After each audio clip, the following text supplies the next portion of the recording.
Hello and welcome to Loughborough University. We're here.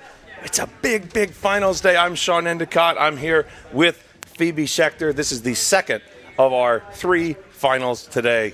Aren't you excited?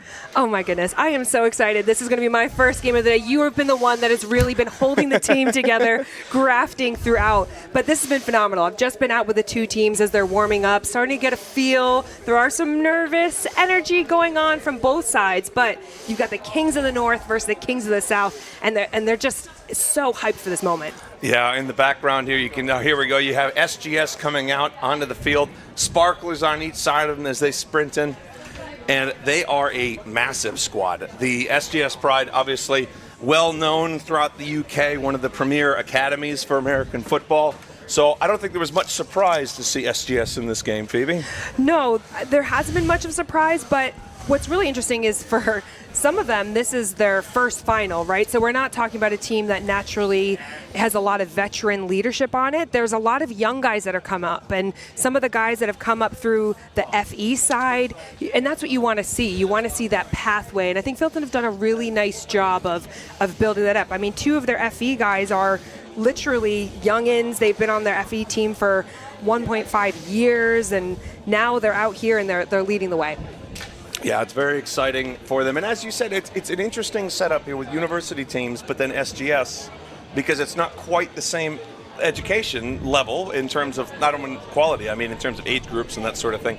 So you end up with a different team here, but as you said, they have a lot of young players and they're coming in, and SGS coming up out of the south.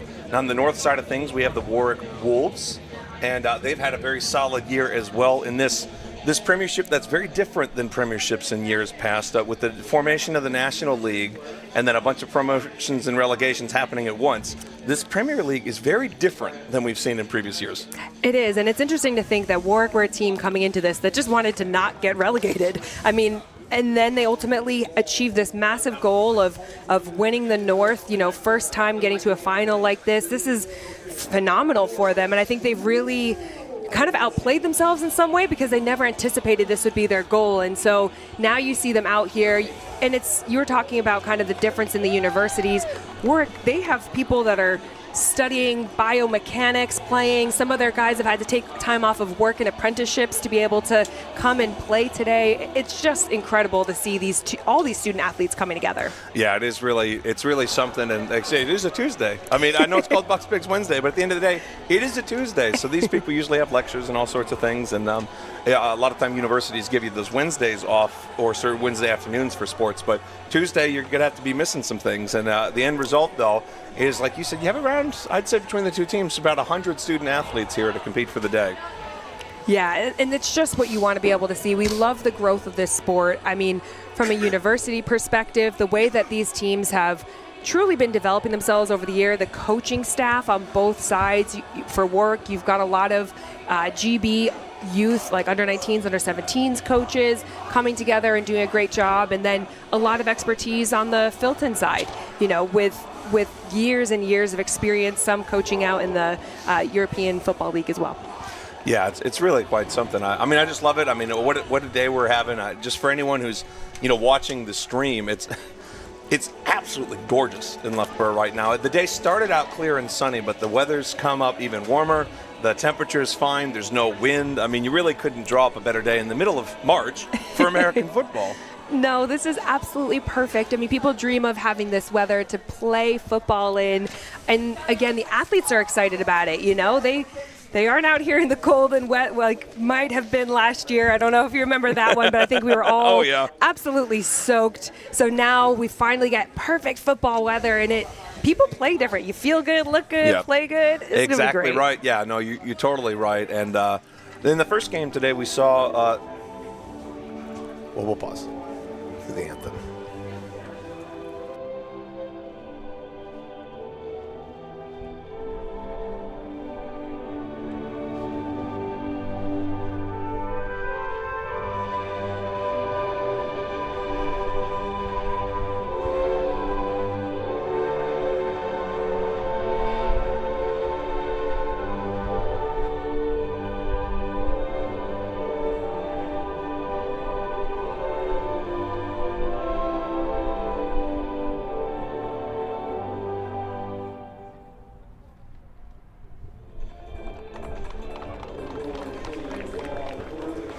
And there we have the conclusion of the anthem. If you're used to American games or NFL, NCAA, there's a lot of faffing about when it comes to pregame stuff. We don't do that here. You got the anthem, go straight into handshakes, and kickoffs like 30 seconds after that. It really sneaks up on you there to start the game. You go, oh, admin over, time to go. Yeah, probably not as much pageantry, but maybe that's something that we can look into in the future. Get the dance team, the cheerleaders out, get a bit of a show going on as well. I mean, varsities often do that. If you go to a uni with varsity, I would say I like the less fat. I like as a player. Yeah, you just want to go, and as a coach, oh my goodness, when you have to manage a whole game day. And you have all these players and all these coaches to sort and all this stuff to work. You don't want to sit there and be like, oh, there's a commercial break or there's a this and that. It's like, we'll have some ads and things today, but we don't break for them. I mean, trust me, you'll hear about milk and how we have to shoot for it and all that. It's milk every moment. But it won't be because we've had to stop these guys from playing. They just get to focus on the day. Absolutely. We're direct to the point. We like that. We're about efficiency here. Looking at the rosters here, they're pretty big squads. Like I said, we're looking at about 40 to 50 players on each side. We'll kind of get a good feel for them. I know some of these players myself. I guess you want to take the ball? Yeah. Sorry, the referee started, but I couldn't hear him because his mic wasn't on. Please, guys. Let's see if he announces the coin toss here. First off option is with Warwick. They will take the ball. Thank you, men. Enjoy the day. There you go. Warwick's going to start with the ball. So, yeah, I was just saying SGS, I mean, I know coaches from both these sides, and I've seen some of these players. Some of these SGS players are coming off, as you said, they don't have a ton of, multi-year veterans, but there are quite a few players on this team who were on the Under-19 National Championship team over the summer, playing for the Rushmore Knights. One of their star running backs, Simon Olafe is one of those. They have a lot of players that go over to Rushmore and that have been coming from Rushmore. We'll actually see a little bit of the starting quarterback from that Under-19 game later because University of Nottingham, he's on that squad. But with SGS, you're looking at a lot of good sound fundamentals and a lot of guys, even the young ones, they have quite more experience than you would expect for someone their age. Yeah, and again, that's where that pathway piece really comes into play. You look at from SGS number 9, Simon Olafa, as a running back, again, a guy that's been with the FE team for the past year and a half and really coming out as one of the leaders. I spoke to him pregame and just confidence for such a young man, so much confidence coming across in the game. And just, I asked him what they felt their game plan needed to be for today, and he just said, we're going to stick to who we are, and that's what's going to be the one that wins the game. And a bit of trip home for him. He's from the Midlands, so it's a bit close to here for him. He's probably staying with his family this week.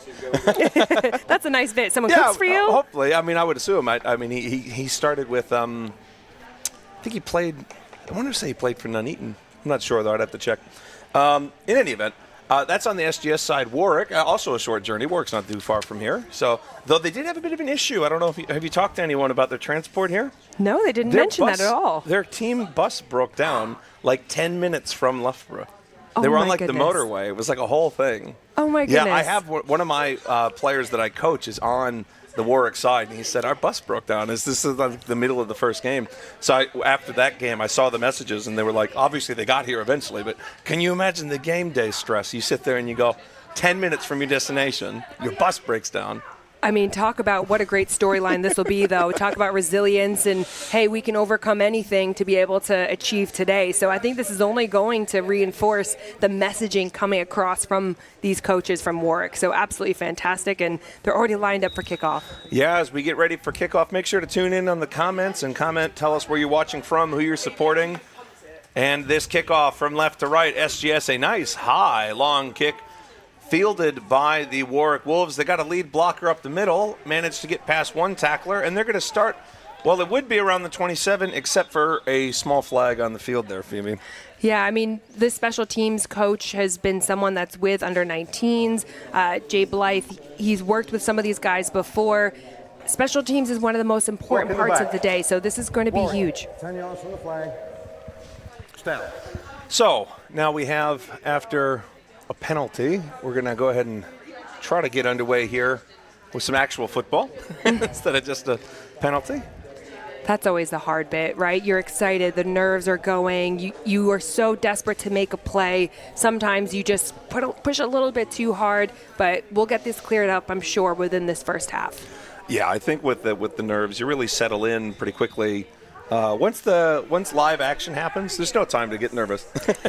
No, then you just go with instinct, right? You know the fundamentals, you know the technique, and that's what you have to ride with here. So we have Pedro Rosselli in at quarterback, but the first snap goes over his head, and that's going to be, I believe, a safety on the first play from scrimmage. Oh, what a heartbreaking way to start the game for the Warwick Wolves.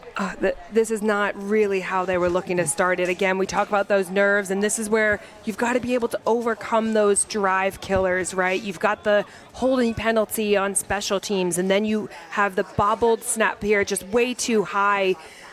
And look, they're trying their best to be able to recover it. You also have to be aware of where you are on the field at this moment. Yeah, I mean, I suppose there's not much you can do. I mean, kicking it out of the back of the end zone or just catching it and falling on it's better than giving up 6. But, yeah, we'll talk about nerves. High snaps are often a result of nerves. There's 2 ways to snap the ball high. You either have your butt is too high, which means you're going to – or, no, sorry, it's if your butt's too low, you're going to snap too high, or you're nervous. Yeah. Maybe both. And you probably both. You'll have to, I'm sure they'll be having a word with their coaches, just get some extra reps in. That center quarterback exchange is so key in these moments. You know, as a center, you're the only one that gets the opportunity to touch the football every single play. So just getting those repetitions in. But, hey, we're going to have to step up big now. Going to have words with the offensive side on the sideline. Phoebe, I hated playing center for about 2 years until I really spent like an off season on snapping, just snapping. And until you get that down, because you could be a good blocker, you can know all the slide calls, you can know all your plays, and until you can snap when there's a nose tackle 18 inches from your face cage, it's just not a fun position. And then once you get it, I actually found center to be one of the more fun positions on the offensive line, but it does have that added pressure.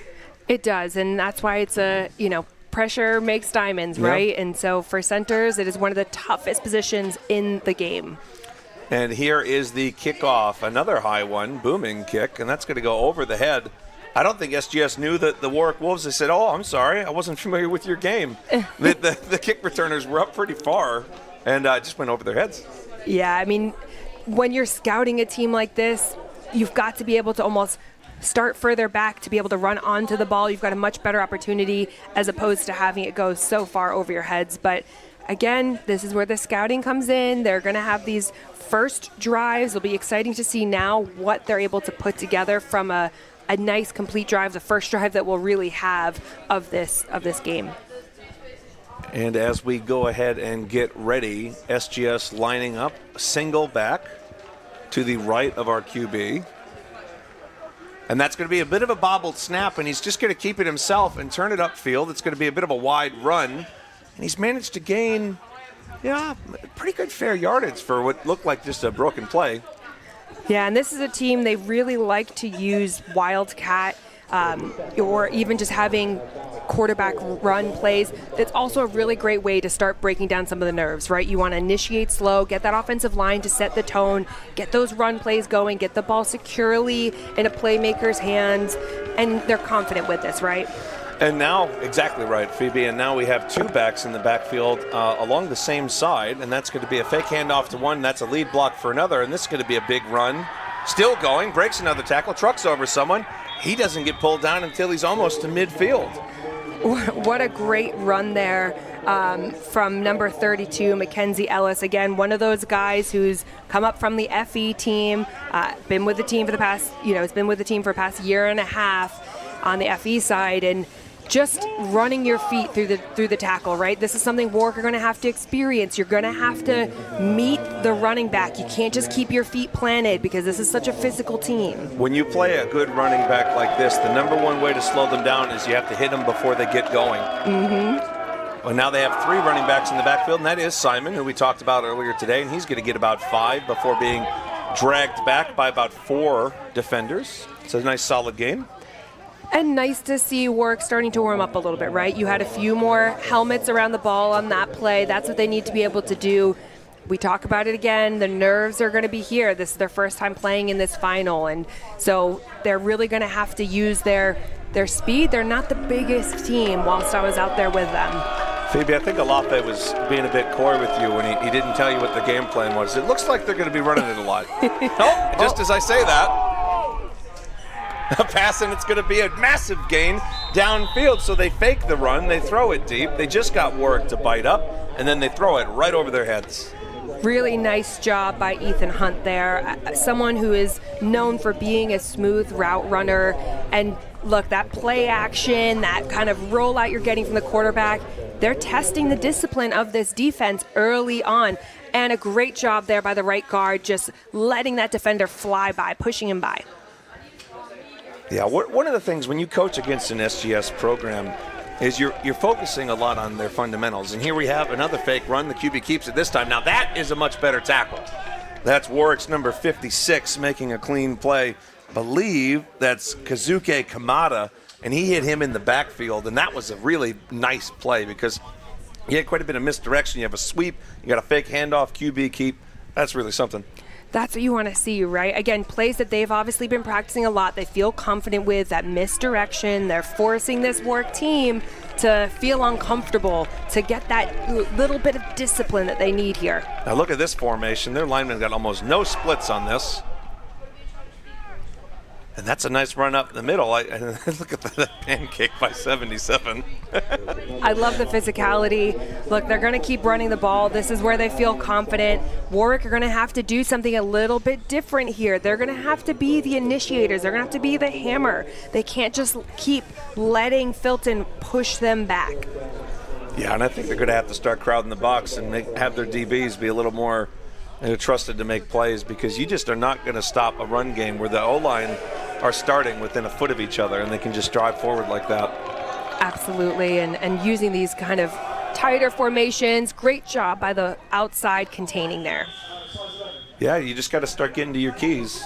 You've played more linebacker than most people will ever here on this stream have done.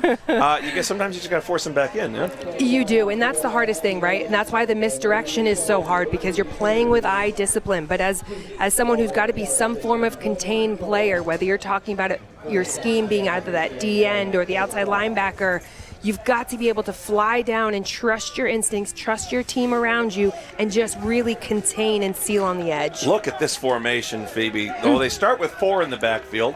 Now they end up in this kind of beast formation with 3 backs on the right. And to Warwick's credit, that's probably the best their defense has done today. That was really nice job there. I mean, you saw the D-line really crowding, running their feet in the tackle. That is the level that they need to be able to play. And when they start to realize they have that in them, they're going to be able to ride with this confidence going forward. Keep that communication going as a defense. This is only the first drive. Now it's a long, sustained drive, but you're going to need to be able to communicate and work together. Pride on his back, Ethan Velati trying to get a score here. Velalta, sorry. And he's going to hand that off and get a nice run up the middle. Bring it inside the 5. Yeah, same formation. And this is what I love about football, right? You go for the same formation, and then you just run a different play off the back of it. So you're just building and building your playbook. Yeah, the best OCs have, 5, 6, 7 plays that come out the same look. And you can just go back to those again and again and again. Yeah, and Ben Herod has been doing this for quite some time now. He knows exactly what he's doing here. Exactly right. Man in motion going out. This is going to be a QB keep this time, but it's not actually a QB, because that's who we talked about, the man of the hour, Simon Olefa. Man, what a play by him, and just parting of the Red Sea. Yeah, I mean, that's exactly what you want from your blockers up front. Again, you're continuing to put the pressure on different sides of the line, and why not give it to your playmaker and let him run it in for the touchdown? Yeah, Simon's one of the best young backs. Well, he's not just one of the best young backs. I mean, at a certain point, he's just one of the best backs in the UK, but he's certainly been one of the best young backs in the UK for several years. Moving up, he seems to win championships at every level he goes to, and you can see why. Yeah, great physicality at the line of scrimmage. You're looking at great balance as well, and great vision. And that kick is up and good for SGS.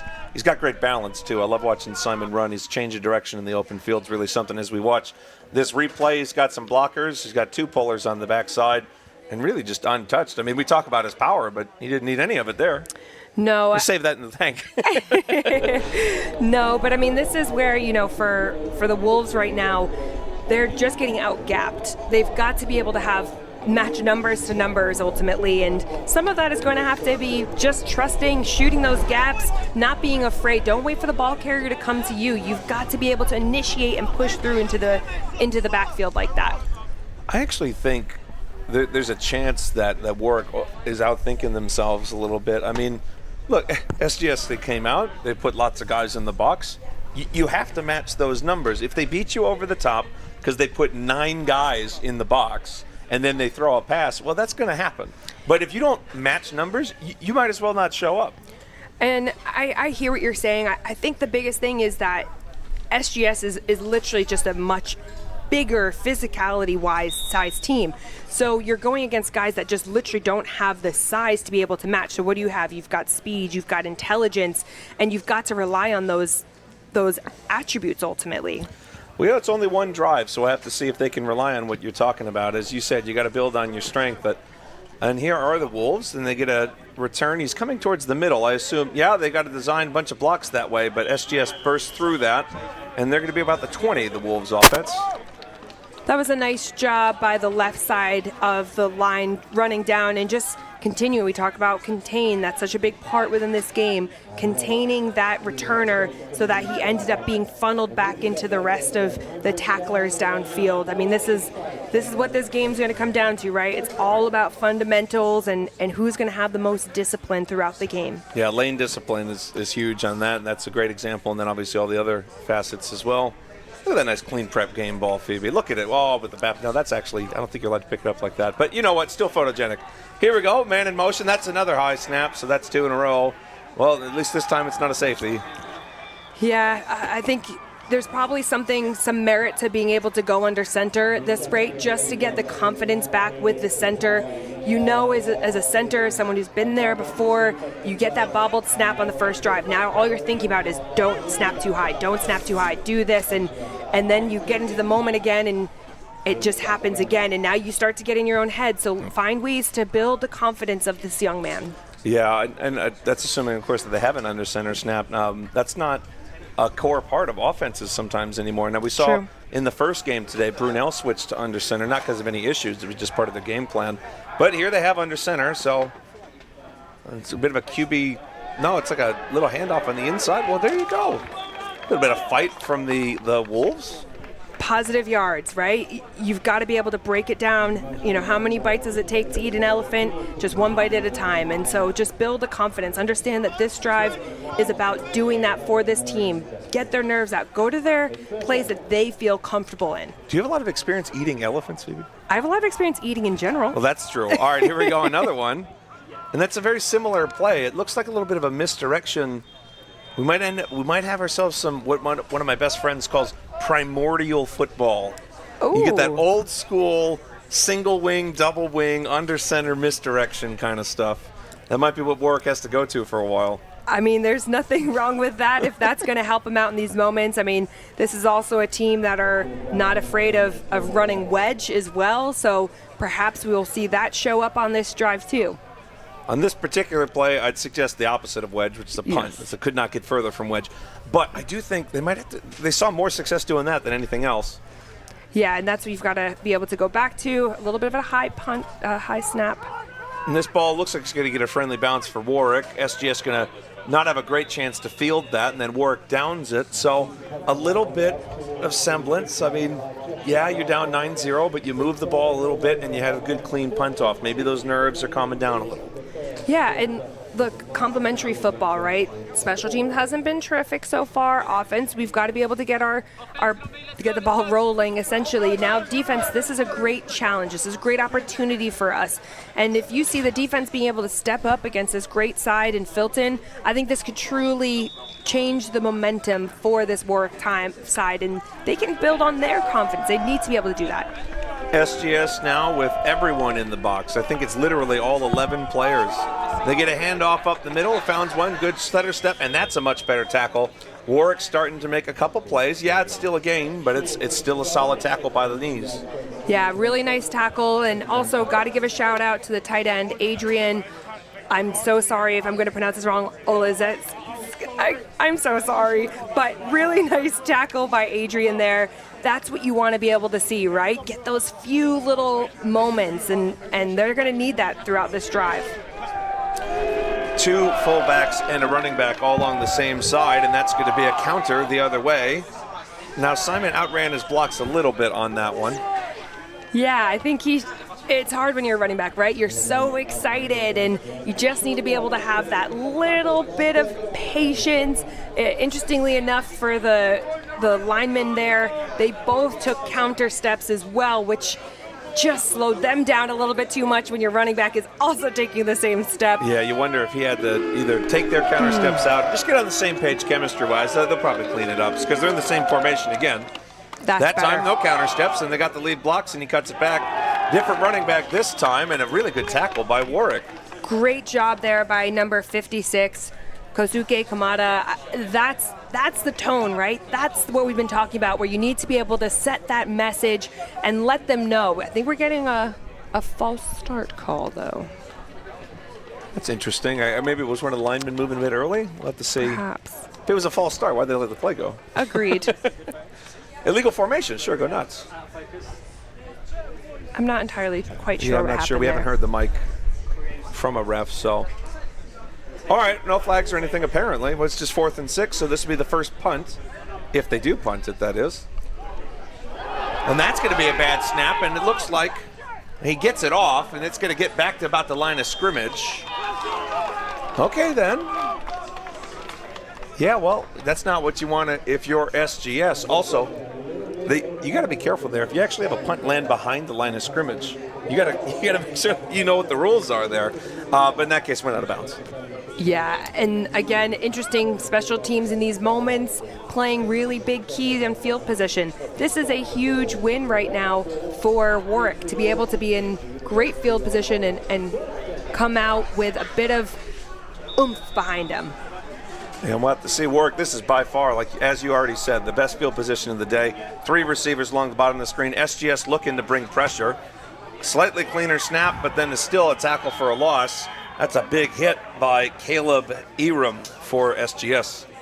Yeah, he was immediately in the backfield. He did not bite on any of that. Did a great job. We always talk about that kind of cut back. You've got to be able to stay strong on the outside, angled coming in, and he just bullies the pulling lineman on that one, unfortunately, Finn Altham Walsh. Again, against a big D end, you've got to get low. Ooh. This could be a free play if they let it go, and Warwick's going to throw it deep. Well, it doesn't matter if it's an incomplete because they still get 5 yards. Again, just keep pulling on those mistakes of Filton, right? Keep them on their heels. This is a great opportunity for Warwick. 5-yard replay, second down. Phoebe, I wonder if this weather's going to start affecting the game because it is very bright today, and you sit in that sun for a long time, you start roasting a little bit. Yeah, and I know that the weather is something we're always talking about, but when you're not used to playing in it with your kid on, I mean, you and I are in this, what feels like a greenhouse, to be honest with you. Oh, look at this. Oh, yeah, there we go. Yeah, so it is 5 yards. Yeah, I thought they kept walking, but no, it's just the offsides. Yeah, no, I mean, we're in a bit of a greenhouse. But I will say, you practice all winter, you get used to poor weather games, and then all of a sudden you get this. It is a bit different. And that's where it's key as students. You've got to be able to train in the gym, be ready for any elements. Now that is a much better play by the Warwick Wolves. A clean handoff and 3 or 4 broken tackles, and he's got himself a first down. Fantastic job there. I mean, first off, Edward Kyrie is just a machine. I saw him warming up, and just everything he does with such an intention. But I do love their quarterback, Pedro Rosselli, just holding his hands up like, don't hit me. I don't have the ball anymore. Yeah, and I love that it's a running back coming in from a different spot. So it's almost like a sweep motion. It makes you read a little bit easier on the backside. But look, great blocking, great running. If you're Warwick, that's exactly what you want. And despite the bad start, they now catch themselves in almost in the red zone. This is great. I mean, great block. Just I say that. Commentator's curse, I think they call I that. literally just said it, and then SGS recovers a fumble, and I don't think it was forced. That's a heartbreaker, Phoebe, because you have to assume, I mean, they're here in the final. They don't have a lot of unforced errors this year. It's just, I think the nerves might be getting to them a little bit. You got to settle down, just breathe. Yep, got to settle down. Ball security, we'll see it right here. It was a bit of a bobbled snap as well, a little bit high and up to the right, and the quarterback just never truly had possession of it. And the way that SGS D-line are just coming through, I mean, they are hungry. They're taught to keep their eyes on the ball, don't let anything go. Look at the size of that offensive line pushing forward, and that's going to be a big gain of about 9 before he's managed to be brought down. Yeah, he's a big guy, right? We always talk about it. Nobody can move without their legs. You've got to be able to go lower on these running backs, on these bigger guys. Ultimately, if you're hitting them up top, it's just a challenge. And right up in the middle, I believe that's Alfie Carey, who's also a team captain, snapping the ball and leading that charge. And that's going to be another first down. They're sticking with this formation. Lots of running backs, lots of up backs, and plenty of down blocks. And it's a great game plan, right? Because you're going to wear down this defense who, again, in this warm weather, it's tough to maintain discipline throughout. You're challenging them outside, forcing them to contain some of the smaller guys coming up, having to make those tackles. So why not continue with the same game plan? The closed splits and the upbacks of this offense also make it so even if an offensive lineman misses a block, there's just probably another body within a foot of him. So you might see some defensive linemen get through and then just still not have anyone to go through. Yeah. And here we have a couple of stiff arms and a good fight by SGS, but better fight by Warwick on that play. Yeah, and this is what you want to see. Tom Bell, the strong safety flying in there. That's what you need. You need to be able to have somebody engage, forcing him back in, and then Bell can stick in his lane and drive down. There was a lot of really great blocks, a lot better discipline. You saw there, even by number 50, Josh Ogabona. Like, he did a terrific job, and number 10 as well, Stephen Dang, the corner. This is what you're going to need. You're going to need everybody doing their role. We talk about all the time, cogs in a machine. That's what American football is. Yeah, and Dang, with that, as you mentioned, with that contain, that's really key. That's you have to set the edge. And yet, like, sometimes as a bat, you just got to do your job, get in the right spot, be on the correct half of that blocker. Because if you don't, you're never going to be, it doesn't matter how good of a tackler you are if you're on the wrong side of the shoulder. Precisely, and as a corner, that's probably the hardest job, right? Sometimes you feel like you're doing nothing out there, but when you're containing like that, you are helping your team out so much. So you've got to be such a selfless player because you're going to be able to, once you make a decision, you give a nice easy read to either your outside backer, your safety behind you. That's where success comes from. Ooh, and that's going to be a toss reverse. Or a toss counter to what you expected. It looked like they were ready to go left. They toss it over going to the right. But Warwick sniffed it out.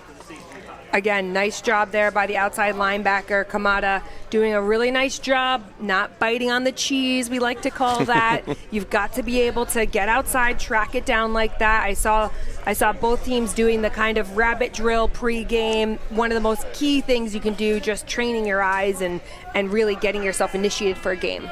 Phoebe, I can't help but feel that. Did you have lunch today? We've had bite the cheese, eat elephant, rabbit drill. I got so much food for me still, don't you worry. And here we have a deep pass, but it's just over the outstretched hands of the receiver.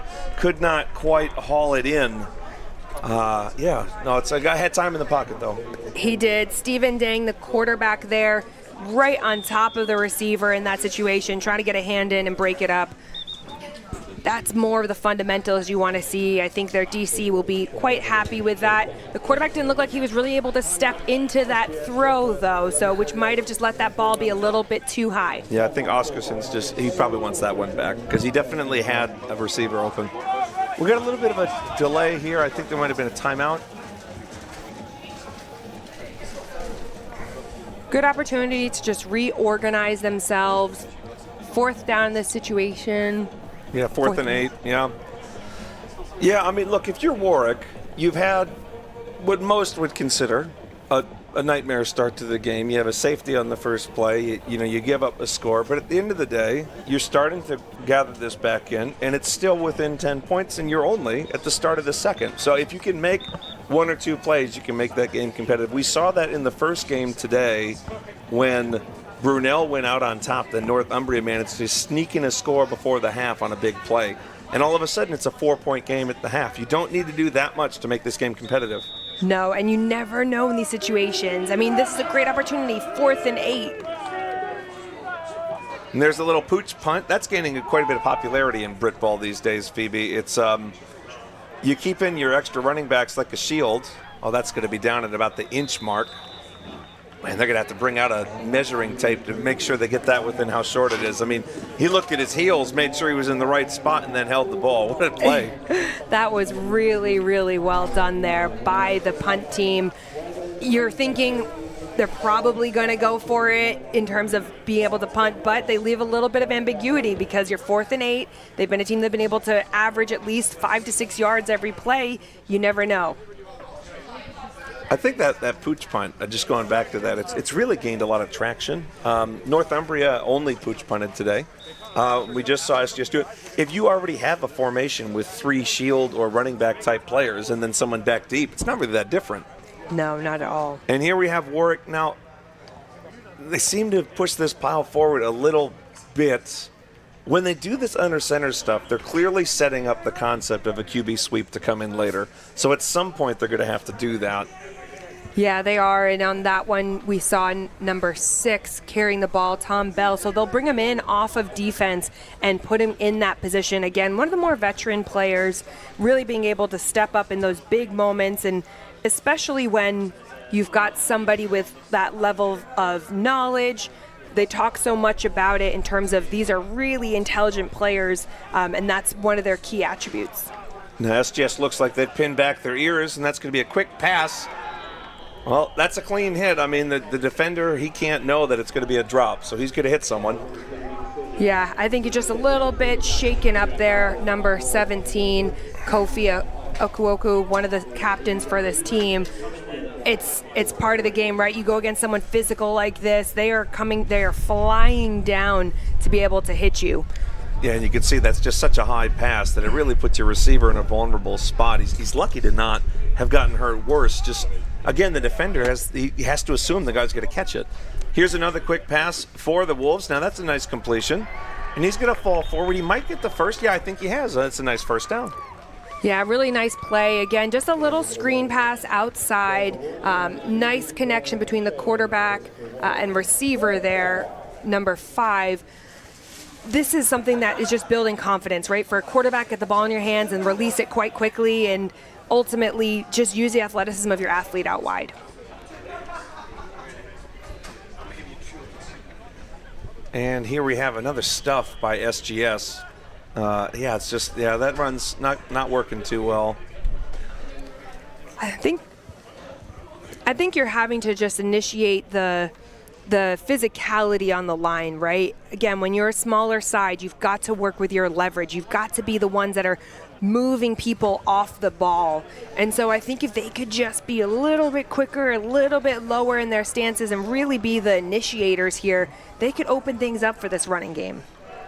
Spread out offensive line. Now that looks like it might be another free play, and that's going to be a completion for the Wolves. Now, I think you might, assuming they called the flag, which definitely happened, they might end up just taking the free yards instead of the catch. But that's assuming they called it. Yeah, and that catch was to Josh Familusi. He's a first-year receiver. I mean, as a rookie, he's shown in his first season playing football all season long and was leading the team both in receiving yards and touchdowns. So, he does tend to come up with these big plays. And here we have a nice up-the-middle run. No, they've set up the sweep, and they finally did it, and it's sniffed out by SGS. It's going to come down to the spot, but I think SGS might have the play they needed here. Yeah, and it looked like it was going to be a really great block outside. They held up the defender on that one. It's just a close call. I don't know. That's a tough decision if you're Warwick here. I mean, it's 4th and maybe, I don't know, not quite a yard. I'd say less than a yard. I might call a timeout and talk about it if I'm Warwick. We do have some sort of timeout. We'll see who it is.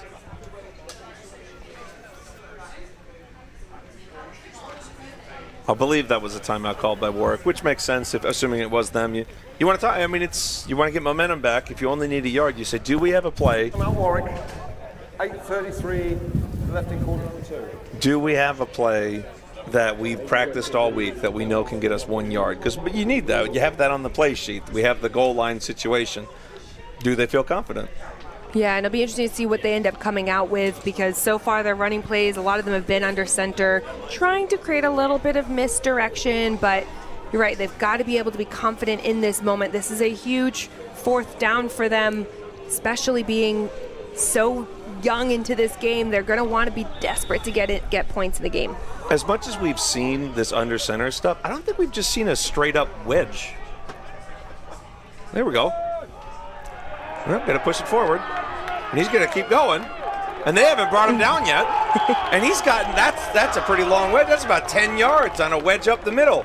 Wow, what an incredible job there. Again, we're talking about the safety, Tom Bell. Now, he's a 4th-year safety, but this year he made a full-time switch over from running back, where he had been an immediate impact player. So it's great. He's got a rugby background. Makes absolute sense to put him in these positions. Yeah, I mean, you get used to that body-on-body contact. I think certain players take to it a lot better, where you can feel a pile move. You can keep your center of gravity right.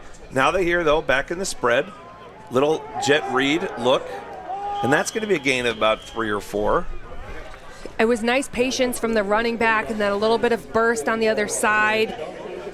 They should feel good about this. We're seeing the wedge back again. You just see the ability to take that second and then drive, trusting your lead blockers. Really nice job up front for them to be able to just maul over the Filton team.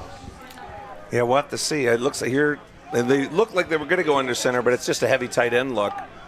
And here they have another jet read.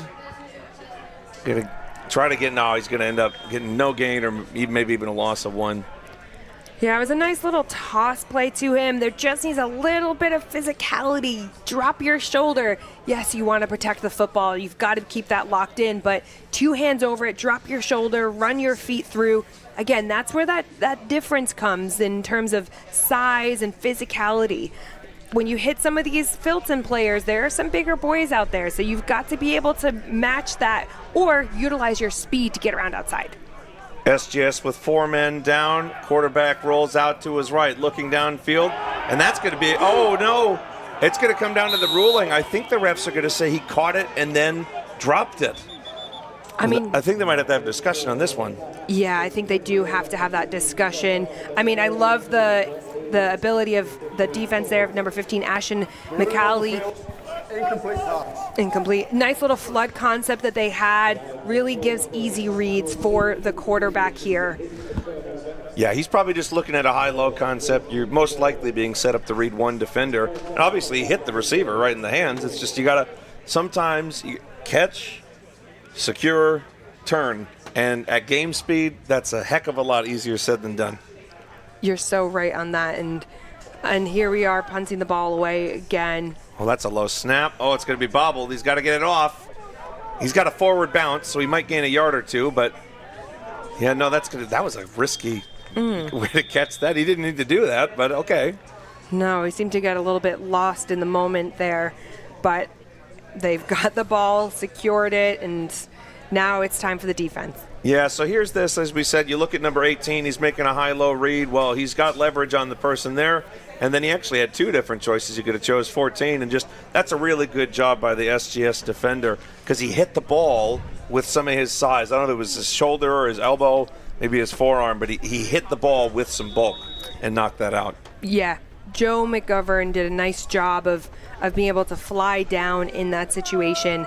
Again, you're always trying to think about the football. So SGS handed off to Simon Olefa again. I will point out the referees, if they notice this, they're probably going to have to give some warnings out to SGS because I think they have at least 1 or 2 players without gum shields in, unless they have 2 gum shields on their face cage. I've seen referees get pretty finicky about that because it's a big safety thing for BUCS and BAFA. But in any event, Simon had some good yards up the middle there, Phoebe. He did, and you're right. You've got to protect your brains. That's what our gum shields are for.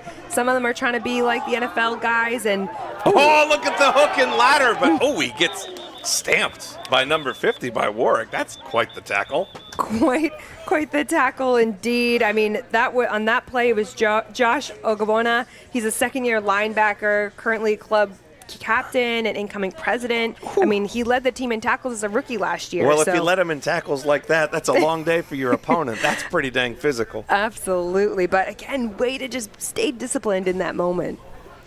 You just got to stamp somebody. It's fun. I mean, I'm a defensive coordinator now, so I found my brain rewired when I started coaching defense because it's like, let's get it.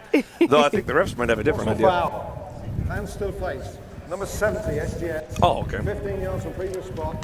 Replay, second down. So that penalty is actually pretty far away from where we saw the tackle. It was a hands to the face by 70, who I believe is an offensive lineman for SGS. So that's a 15-yard penalty. You probably won't even be able to see it. I mean, I think 70's on the right of your screen, maybe. Yeah, I don't even think he's on the screen at the moment, but it was a hands to the face penalty, which is, again, they're pretty strict on those because it's a safety-related thing. Yeah, absolutely. Everything we can do to keep everyone safe, in this physical, aggressive game of chess with humans. And now we have a run up the middle, but it's there. I think some of the defense thought Simon had the ball, but he didn't, so they get 15 yards on that run. Wow, and even in that play, number 56 from Warwick, he had run into the player, Kamada, again. You've got to run your feet. You've got to get low. I know it's something we talk about so much over here is just the key fundamentals of tackling. But in a physical game, Kings of the North versus Kings of the South, it's going to be who makes the fewest mistakes and who can out-physical it. 83 in the offense, 10 yards from the spot of the foul. Well, all the physicality won't do you any good, Phoebe, if you get penalties. So they now have a hands to the face and then a hold. So that negates two plays that they could have had. I think it was 83. I'm not sure where he is on the screen at the moment, but it's a hold from the spot of the foul. So it's not from where the last play started. It's from where the foul happened. And SGS here, lots of guys in the box yet again. Man in motion goes out to his right, trying to get off tackle, finds a little bit of a seam, but not too much. Particularly saying it's 2nd and 31. Gaining 5 yards is not a ton, but it's better than 0. It is better than 0, and a nice ankle tackle there by the cornerback, Anad Male. Again, a third-year corner, and he's kind of risen to the task of covering some of the top receivers this year. So this is going to be a huge time. He's a physical tackler and really great at setting the edge in the run game. So that's the kind of leader you need on your team. SGS trying to go back to what's been working so far. Now they've set up so much by having this formation with the multiple off-backs, and you got a QB sweep with 4 lead blockers. Can he find some space? He spins off one defender, goes through another, high steps his way, and I think he's earned the first. No, he's not a first down because it was 3rd and eternity. He's got back to the original down marker. Yeah, he has gone back there, and their quarterback Scott Oscarson. He's a guy from the States, D3 school, really has no problem running the football, feels comfortable in those moments, happy to escape. He used to be a great receiver as well, so again, someone comfortable with the ball in their hands. And there you have at least 3 lead blockers, if not a 4th at the bottom of your screen, and that's going to get you a lot of room and make this 4th and manageable at least. It's still 4th and 10, yeah. So you're going to go for a punt, but at least it's not 4th and 30. No, and I think Warwick should feel good about themselves in this moment, right? I mean, nice high punt there, perhaps not the distance that they wanted exactly, a little kerfuffle down at the end with number 44 from SGS playing around with a returner, but you have to be happy. Look, they've not scored points. They beat themselves in terms of SGS beat themselves on that with the multiple back-to-back penalties. This is a gift. Let's take advantage of this opportunity now. Exactly right. And if you're Warwick, as we see their sideline, you're really saying, can we sneak in a score in the last 3.5 minutes of this quarter? Because if you go in and it's a 1-score game at half, it's not quite a tie, but you feel so much more comfortable. If you go into halftime with 0 points, it starts getting into you mentally. Yeah, we talk so much about momentum, right? And how that's, he did a very good job to recover the football after a bobbled snap. But momentum. You want to score before the half, then you can come back out, you score on the other side. Although Warwick did start with the ball in this game, it just builds that conversations, the messages that are going on behind the scenes. I think the quarterback there looked a little, he looked to pass too quick. He hadn't really secured, get the ball, flip the laces, go through your reads. I mean, these are things that you just need to rep, and then you need to do what you've already done. I know you've done this in practice, is what their coach is saying. And there's a nice run. He's got a little bit of blockers, but SGS pursuing with 2 tacklers. Gain of about maybe 2.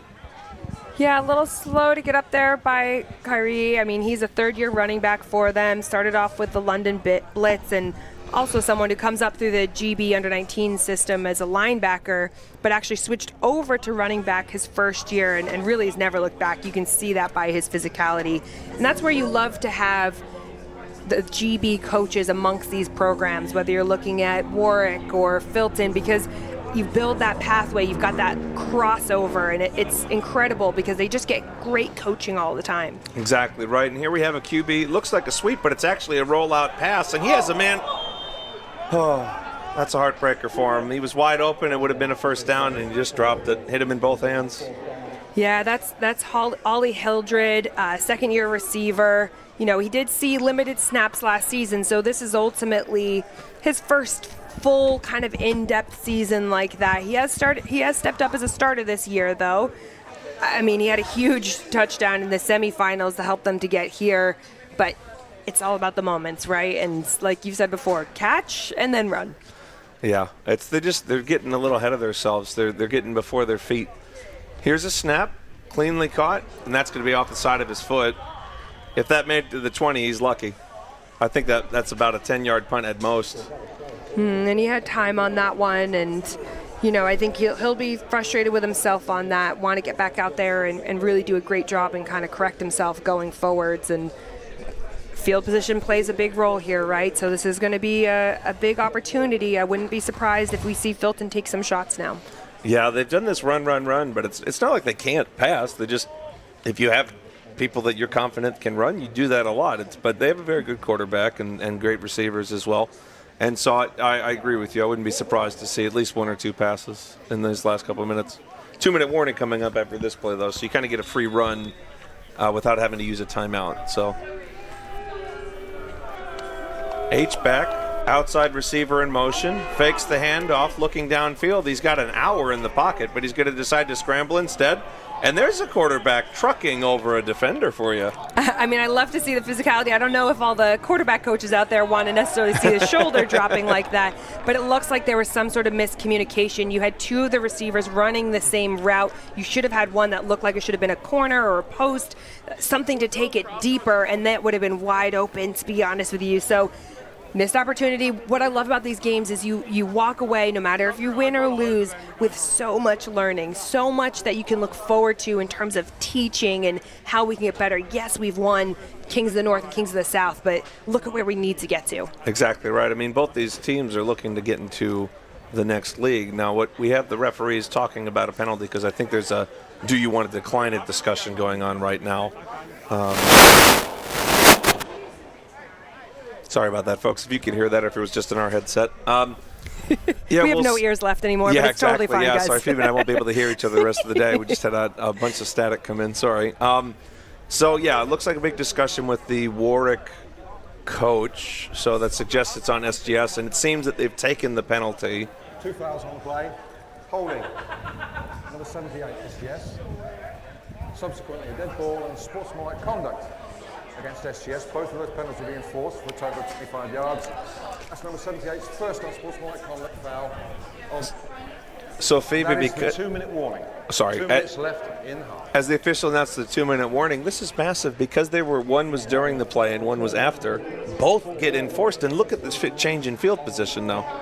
If you look at the past 2 drives, this one and the last one for SGS, they have been beating themselves. They had 3 penalties on the last drive. Now you've got 2 huge penalties in these moments. This is not what they need. And ultimately, you think about what the halftime conversation is from those coaches. I mean, they've got to be able to pull themselves together, pull in the discipline. They came into this knowing or thinking that they're the better team, but they've not been playing like the better team, and the better team is the one that has to rise above in these moments. Yeah, I think they had to do some admin on which player had the penalty there, as we see a run up the middle by SGS. And I think the blockers, they missed one person, then went to the second level, but they didn't secure that first level first. No, and that was a really nice play there by Joey McDonnell. I mean, he did not give up on that play. That's ultimately what the trend is going to have to be. Again, a third-year defensive lineman and defensive captain, so he's going to be playing and moving around that defensive line based off of where they think their biggest threat is. I think Warwick in these last 2 minutes just need to convince themselves we can play with these people, because when they do what they're supposed to, they're making plays. And here is SGS. Man in motion, run up the middle. That is Simon Olefa again, but not much of a gain, maybe 4 yards at most. No, I feel like Warwick are starting to feel comfortable with the formations that they're coming out with, those heavy sets. Timeout there. 6 seconds left in the quarter. 1:06. I want to do a little bookkeeping here, Phoebe, because we're approaching halftime. First of all, when it comes to half, we'll probably show a few highlights, and then we'll have a halftime break. In finals, generally halftime's 20 minutes. So give you guys, all of our viewers, a heads up. You want to make a cup of tea, go to the toilet, or anything you need to do, that's when you do it. 20 minutes, right? 20 After minutes. the ads, of course. Yeah. Because you got to hear about those. But you got about a 20-minute half coming up. I also want to say, some people have asked about the clock.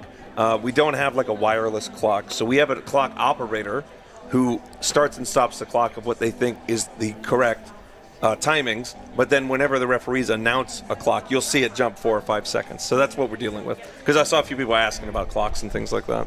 No, I think it's great to address that, and ultimately, everyone's doing the best they can. You're trying to be as accurate as absolutely possible. The team here is doing a great job from, on the field to the organization, what BUCS have done today, the officials, and of course our production team, trying to give you the best product possible. And here we have SGS on a 3rd and long, 3rd and 30. Not something you see too often. And that's going to be incomplete. Now we have, that might be a real killer, because if that's interference, Phoebe, that's an automatic first down. Yeah, and it looks like that's what it might be there, and he didn't even need to do that because the ball was not even close to where the receiver was going to be. I think this might be a tough one if you're getting a DPI. Pass interference. Defense. The ball be placed at the spot of the foul. Automatic first down. Yeah, I mean, look, that is the rule, and I get it. But, man, when it's 3rd and 30, you just got to know. Even if he catches that, it doesn't matter. No, and especially when it's so obvious. I mean, you see number 86 literally rolling on the floor there. It's a pretty good sign that something has gone awry. Yeah, you got to be situational, because even if you allow that catch, there's 3 guys, and it's still going to be 4th and forever. Absolutely. Well, here's motion from the left to the right of the quarterback. He's going to drop back. Good pass rush by Warwick initially, but he steps up, and that's going to be an interception for Warwick, but then a fumble. And then who's going to end up with this football? Now there's a dog pile in the middle of the field. Someone's just dove into it. That's 2 turnovers potentially in one play. Wow, and they're pointing. I mean, that's what you're taught to do, right? I mean, no matter what, points. you got to point. Yeah, you got to point. It moves the ball. It does. It convinces the refs. It does. I mean, but that is incredible by Warwick to be able to do that. You had the pressure, like you said, up front. You even had number 92 from Warwick, Joey McDonnell, the captain, putting pressure. And then who are they giving the ball to? Well, they gave the ball to Warwick, and obviously SGS isn't happy because it's very obvious that at the bottom of that pile was an SGS player. But the referee is on the field, and they're much closer than us. And people need to realize the ref is not always going with who survives the dog pile. If they saw a clear and obvious recovery, and then that person was on the ground, it's their ball, even if they lose it afterward. Precisely. And that's where, we rely on the officials and their qualifications, their point of view. That all makes a really big difference in these moments. What we see on TV is not necessarily the reality. That's another quick pass, almost intercepted. Man, we almost get a third thing in 2 plays. SGS has moved back on this. They only had 2 down linemen that play. So they're playing this clock game. There's 54 seconds left. Yeah, you've just got to protect the football. It didn't look like the quarterback, number 9, Simon. the number, Pedro Roselli, looked like he was able to even get into his motion there. Oh, great run here. And this is a good job. I mean, like we said, they've kind of been setting up this quarterback being able to run with the ball, and he does a great job getting in the open field. Now, you got to be aware of this time. If it's a first down, soon as they put this ball down, you got to snap it because the clock starts soon as they put it down, assuming it was a first, that is. Yeah, playing the tactics, playing the game. Low snap, rolling out to his left, and he's going to throw it on the run, and that's going to be I don't think he completed the catch. I'm not sure you really care about 5 yards there, do you, Phoebe? No, but I like that they've gone back to him, right? They were able to throw to him earlier, and he had that drop. I mean, that was a nice little move by number 9 quarterback Pedro Roselli on this, pointing to his guys to block, but flying in for the tackle. Again, we talked about that physicality. Number 20 from the defense, Gabe Goncalo. That is what you need to be able to do. Put a little hurt on that quarterback. Now, more sprint boot action, and he had a receiver, but he just threw it a little wide. They seem to like rolling him to his left, even though he's a right-handed quarterback. I've seen that preference before, but it's not super common. No, you're right. It's not super common, and I think the biggest thing right now is really this Warwick team got to be able to catch some footballs, right? When you're warming up, just catch them. I was watching them earlier on. They were dropping a few of them in practice, so you can see how that translates. Now you've got the pressure of everything on the field. 3rd and 10, though. You've got 27 seconds left. Tough situation. SGS changes the pass rush here, brings 4. That's a pass out to the flat. You got to get out of bounds. Oh, you got to be better situational awareness. Yeah, I think just losing his balance like that, you see him there just saying, that's on me. He's a guy that knows the situation, and losing his feet like that when he probably was intending to get out of bounds. Yeah, I mean, luckily for Warwick, they did have a timeout, but there's less than 20 seconds left. You want to save any timeouts for a pass over the middle, because then that opens it up. Once you get down to 12 seconds, if you don't have any timeouts, the middle of the field becomes pretty much closed. No, you're correct. And again, we talk so much about how this is important, right? Playing as many games as possible throughout the season, not just for the actual physical experience, but for the situational experiences like that. And we put it into our practice plans. We really build that into what we're doing. But when you get to be in those moments and you're thinking, okay, 20 seconds left, it's 4th and 7. What are the plays we have that are going to guarantee us that first down and getting out of bounds? These are where you're looking those key playmakers to be able to show up big. And they look like they're going to. Are they going to go for wedge, or is this a kneel down? Oh, he's got the sweep and the reverse. They pulled that out their hat. Unfortunately, SGS has seen that before. Talk about game experience. Yeah, they have. And, I like the idea. You've got number 17, Kofi Akuoku, really doing a great job of running, but there's no push on the front line. And so, therefore, there's nowhere for him to be able to run. And it just ends up getting kind of constricted in those moments. Now you've got 12 seconds left on the clock with SGS having the ball. Yeah, and now Warwick, they got to kind of decide what to do. It's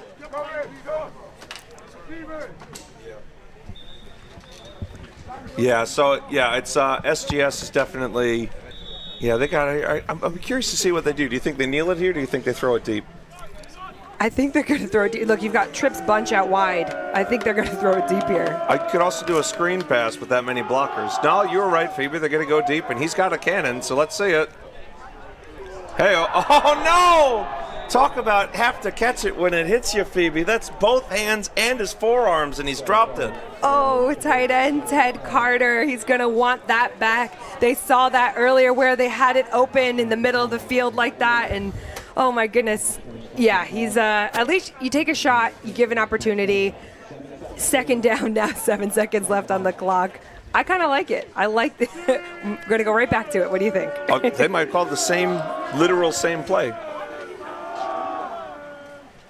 And this time he's got some room to scramble, but he's going to, this is probably the end of the half, depending on exact timings. I think he's just going to go ahead and wrap that up. Yeah, I mean, you probably don't need to risk yourself as a quarterback in that moment. Just understand the situation, hand it off, no need for a quarterback sneak, and end the half. Yeah, so that is going to be the end of the half. I think we probably have some highlights to show you.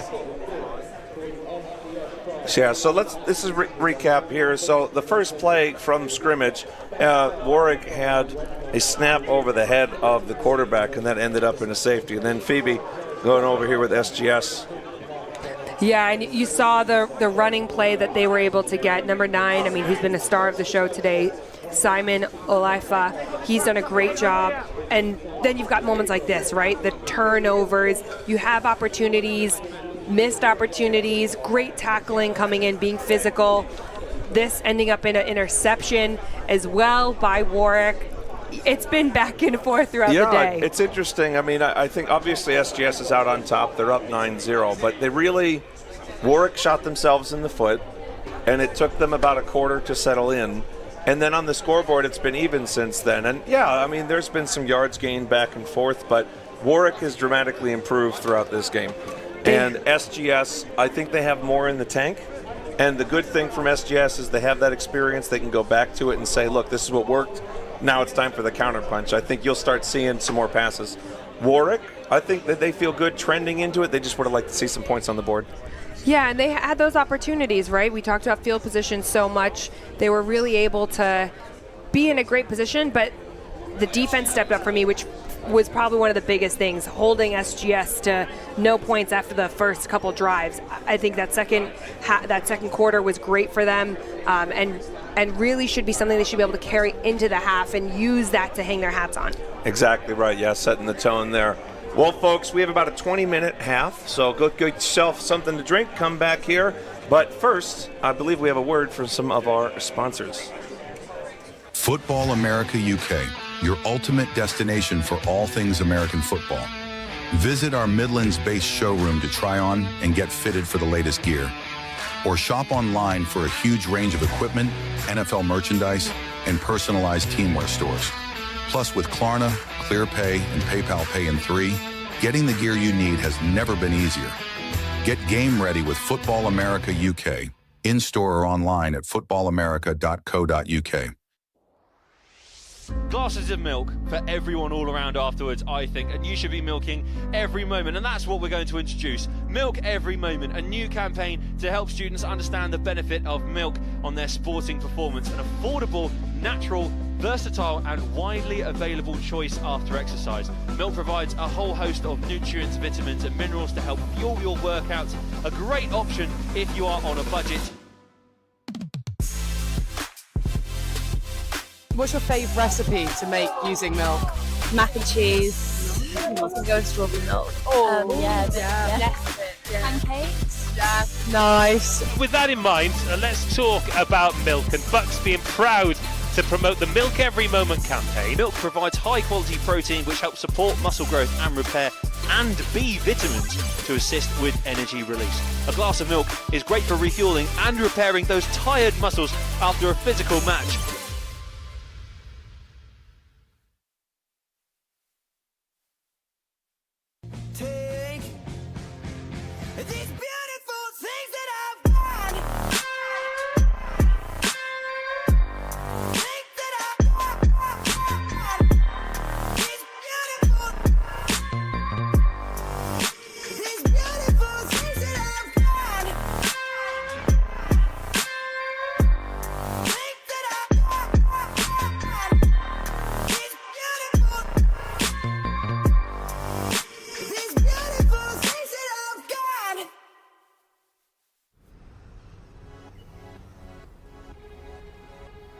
Welcome where it all began, Torino.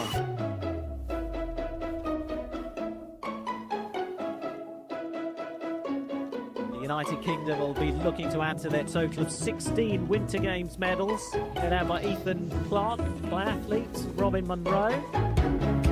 Over the next 10 days, we will celebrate the Magic 11 winter sports across the beautiful Piemonte region.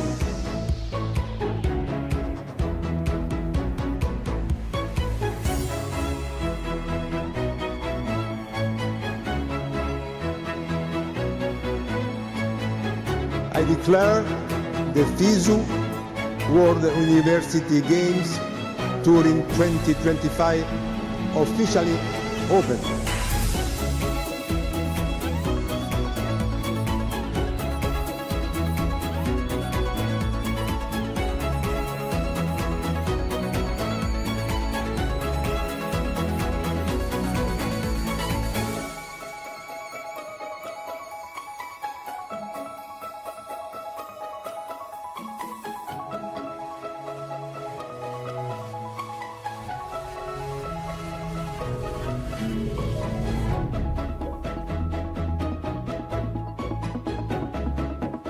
going to rank 82.75. Second place for Shaw and GB.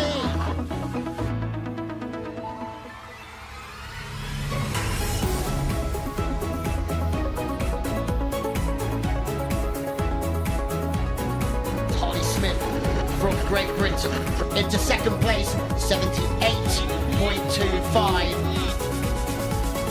Ends the match and puts it out of reach for Germany. And so Great Britain become the first ever World University Games mixed doubles champion. You will never forget about Torino 2025. The great... Brian has a glance, goes wide. Flipped out to Meredith, he hasn't got many friends around, so heads back towards the sanctuary of his forwards. Oh. And somehow, Morgan Meredith's gone all the way. There's a bit of width on offer here for Loughborough. Doyle working hard off his right wing. Doyle hitting the jets. Doyle refusing to go down. Doyle! With a solo spectacular to bring up the bonus point.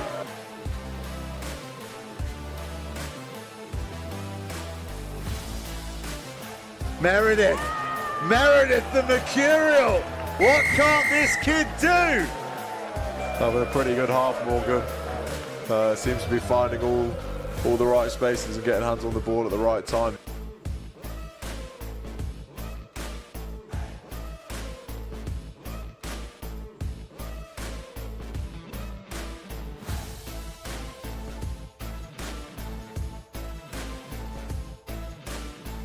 That's Temperley.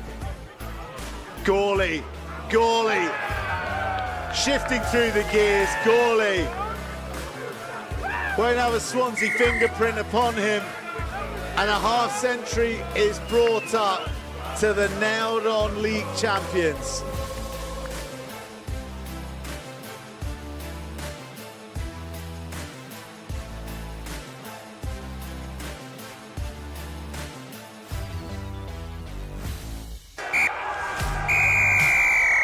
It is Loughborough's night. They say here it's where history begins. Well, a new chapter in Loughborough students rugby has been written and history has been made with a second BUCS Super Rugby League crown. Peerless all season and worthy champions. A title triumph for Loughborough University.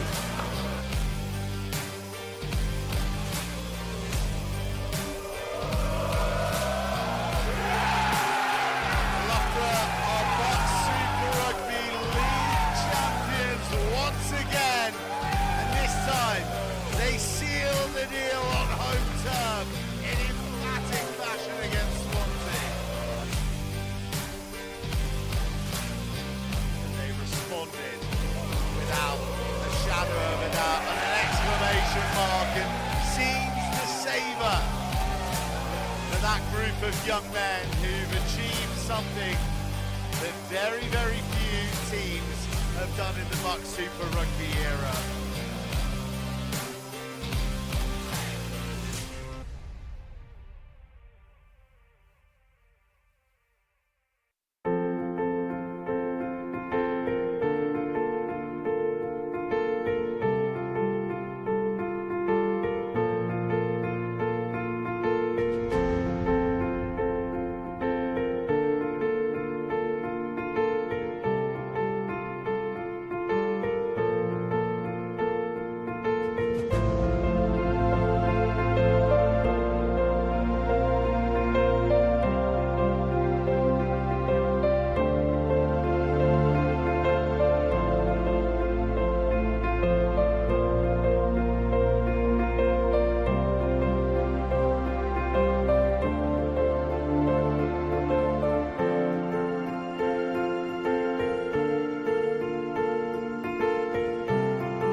I was in the darkness, heartless, left for dead, long forgotten. Something was pushing me, pulling me straight down to the bottom. Then I came alive, I walked through the fire. My mind turned the embers to red. Got caught in the deep, but I calmed the seas, and I'll never be the same. Only thing that I can say is I was meant for this, and I'll never second guess it. Fight till my last breath, 'cause I was born to be a legend. I was born to be a legend. 'Cause I was born to be a legend. When you've been to hell and back, you're swearing that you'll never take what you got for granted. Rising from the rubble, struggle, I'm gonna be the last one standing. It runs through my blood, I've just begun to see I'm the one, I'm the chosen. The power inside is starting to rise. I know I was made for this moment. Only thing that I can say is I was meant for this, and I'll never second guess it. Fight till my last breath, 'cause I was born to be a legend. I was born to be a legend. 'Cause I was born to be a legend. Legends are born when the battle is raging. The blood in the fight, sacrifice that is made, and the reason we never stop till we make history. Oh, oh, oh. I put it all on the line and I made it. Reminded of why when I look in your eyes. I wish I could stay, but I'm destined for so much more. 'Cause I was born to be a legend. Oh, born to be a legend.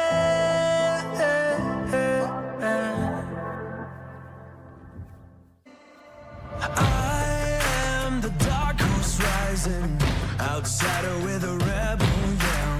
Push through the wind and the lightning, find the strength inside myself. Fulfill my destiny, leave it on the battlefield with the rest of me. I was born for this. I was born for this. It's how I was made, running through my veins. I'm here to stay, never gonna quit. I was born for this. I was born for this. Taking off the gloves, I've had enough, it's in my blood. I was born for this. I was born for this. I was born for this. I was born for this. I was born for this. I was born for this. It's how I was made, running through my veins. I'm here to stay, never gonna quit. I was born for this. I was born for this. I was born for this. I was born for this. I was born for this. I was born for this. I was born for this.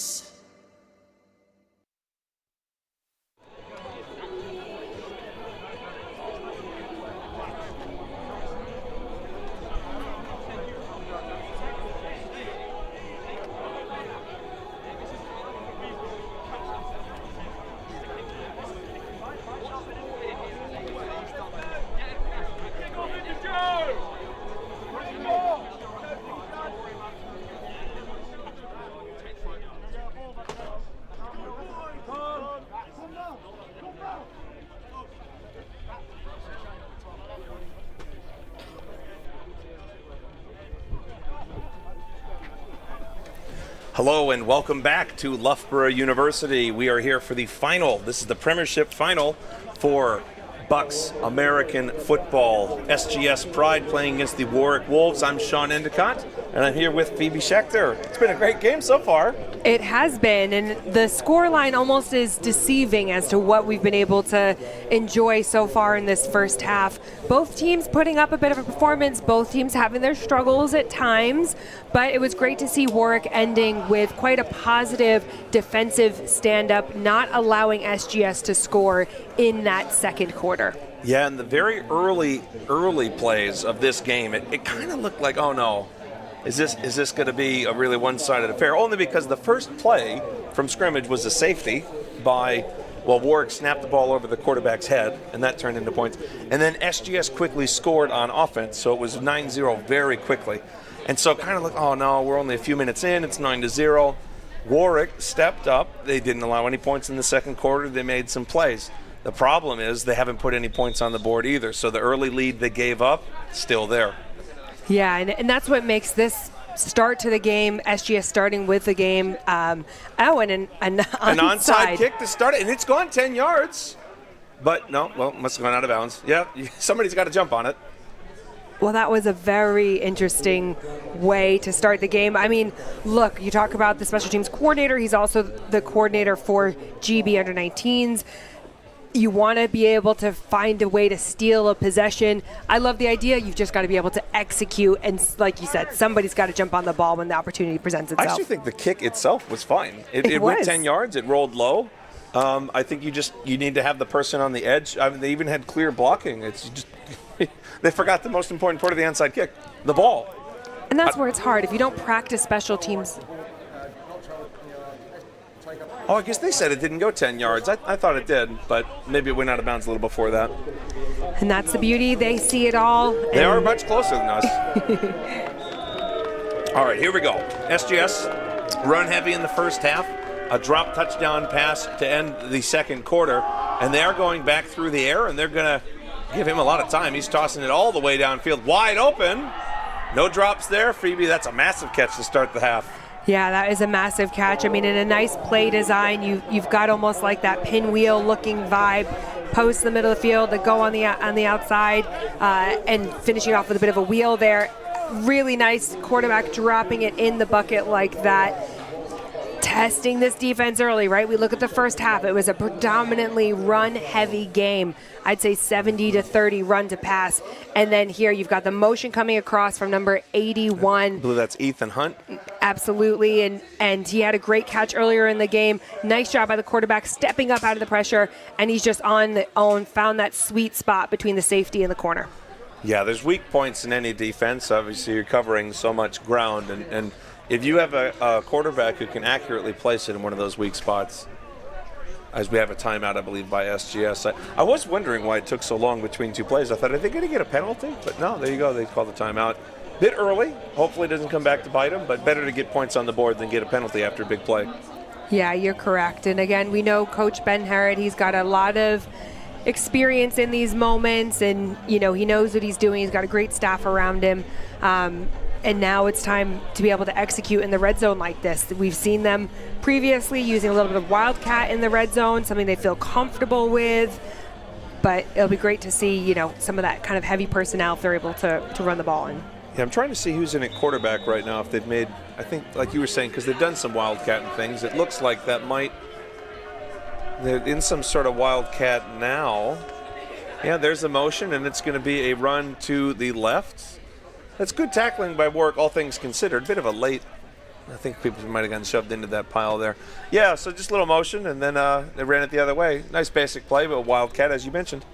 Yeah, it's just really nice to be able to see the creativity that you can have fun with at this level and mixing it up, giving the defense different things to be able to look at, a little different eye candy, and again, forcing that discipline. You had that big pass first play of the game. Now back to those heavy set personnels with the carrying of the ball by number 32, the running back Mackenzie Ellis. And that's going to be a touchdown for Ellis. He had all the blocking in the world that he could have needed, and then gave a little bit of oomph at the end to put an exclamation point on it. So that's a great opening drive for SGS. Couldn't really ask for more than that. No, and this is what they really needed in the first half. They were struggling to put together these successful drives. So they're going to feel really good about that, being able to come out of the halftime, execute what they had seen and really what they had picked apart from that Warwick team in the first half. Now going for a kick. SGS lining things up. 3 back, 2 over. We didn't see that in the first game. All the kickers had different counts on their steps. It was really quite interesting. Here's SGS. That is going to be tipped. I think they got some good pressure, and the kick wasn't especially high either. No, he needed to get his foot under that a little bit more, but look, all these points matter. That's a big play for Warwick. They were able to get the ball tipped like that. You stop that extra point, and looking back at this play, that Wildcat play again, we talked about them liking in the red zone. That physicality, right? That's what you want to see from the offensive players. Again, number 32 in this clip, Mackenzie Ellis, the running back, dropping his shoulder as a defender. You've got to be able to engage and really drive through, clamp with those hands and pull the player back. Exactly right, yeah. And there was a really good block on that as well by Villalta, who opened that lane. And you're just starting to see this SGS game plan. It's a bunch of fullbacks or upbacks, whatever you want to call them, in their system. And you just got this, when there's so many blockers and their misdirections, it's not just, half you are right, half you are left. I mean, they got pulls, they got pins, they got all sorts of different leads, and they're starting to get these lanes open up as we see this kickoff set for SGS. Little short kick. Now that's bobbled by Warwick, so that'll lose you at least 10 yards in terms of timing, but he has managed to get through, and oh my goodness, he was about a hair away from breaking. He's going to get to about the 30 there, Phoebe. That's number 17, Kofi Akuoku, who did a nice job of recovering after that, but he went to catch the ball. He is a receiver. He went to catch the ball as a receiver instead of really stepping under it and catching the ball in that kind of punt formation, kickoff formation like that. So you take some risks. It's not always going to play out great for you when you're reaching up for it like a receiver. Yeah, and here we have 3 receivers at the top of your screen. It's going to be a handoff the other way with the trap block. And he's going to go, and he's got some yards, and he stepped out of bounds, and it'll depend on the spot. I think he's gotten a first down. That was some sort of pull from the backside that opened that up, and really good execution by the front of the Warwick Wolves. Yeah, and again, that's running back Edward Kairi, really just using that burst that we've wanted to see so much in the first half, finding the outside and exploding through, and then that great tackle coming across from Aston Bailmont, the DB for SGS. And here we have a pass out to the flat. That's fallen incomplete. Trying to go to his way again, but that was just off his fingertips just a bit too far for him to grab. Yeah, they've had a little bit of struggles with these kind of out routes that they've been throwing. Just the connection piece between the quarterbacks and the receivers, I'd say about the 4th or 5th drop we've seen today. Quarterback looking a little bit more settled here. That is a low handoff he's had to recover from, and there's a good run in terms of, that's one of those, it's a half a yard on the play sheet, but it really should have been a tackle for a loss, and he's kind of fought his way to not lose anything.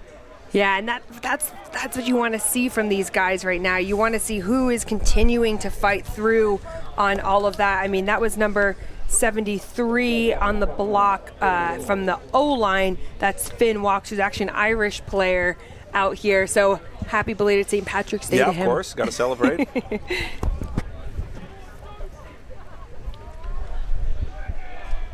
Tight end in.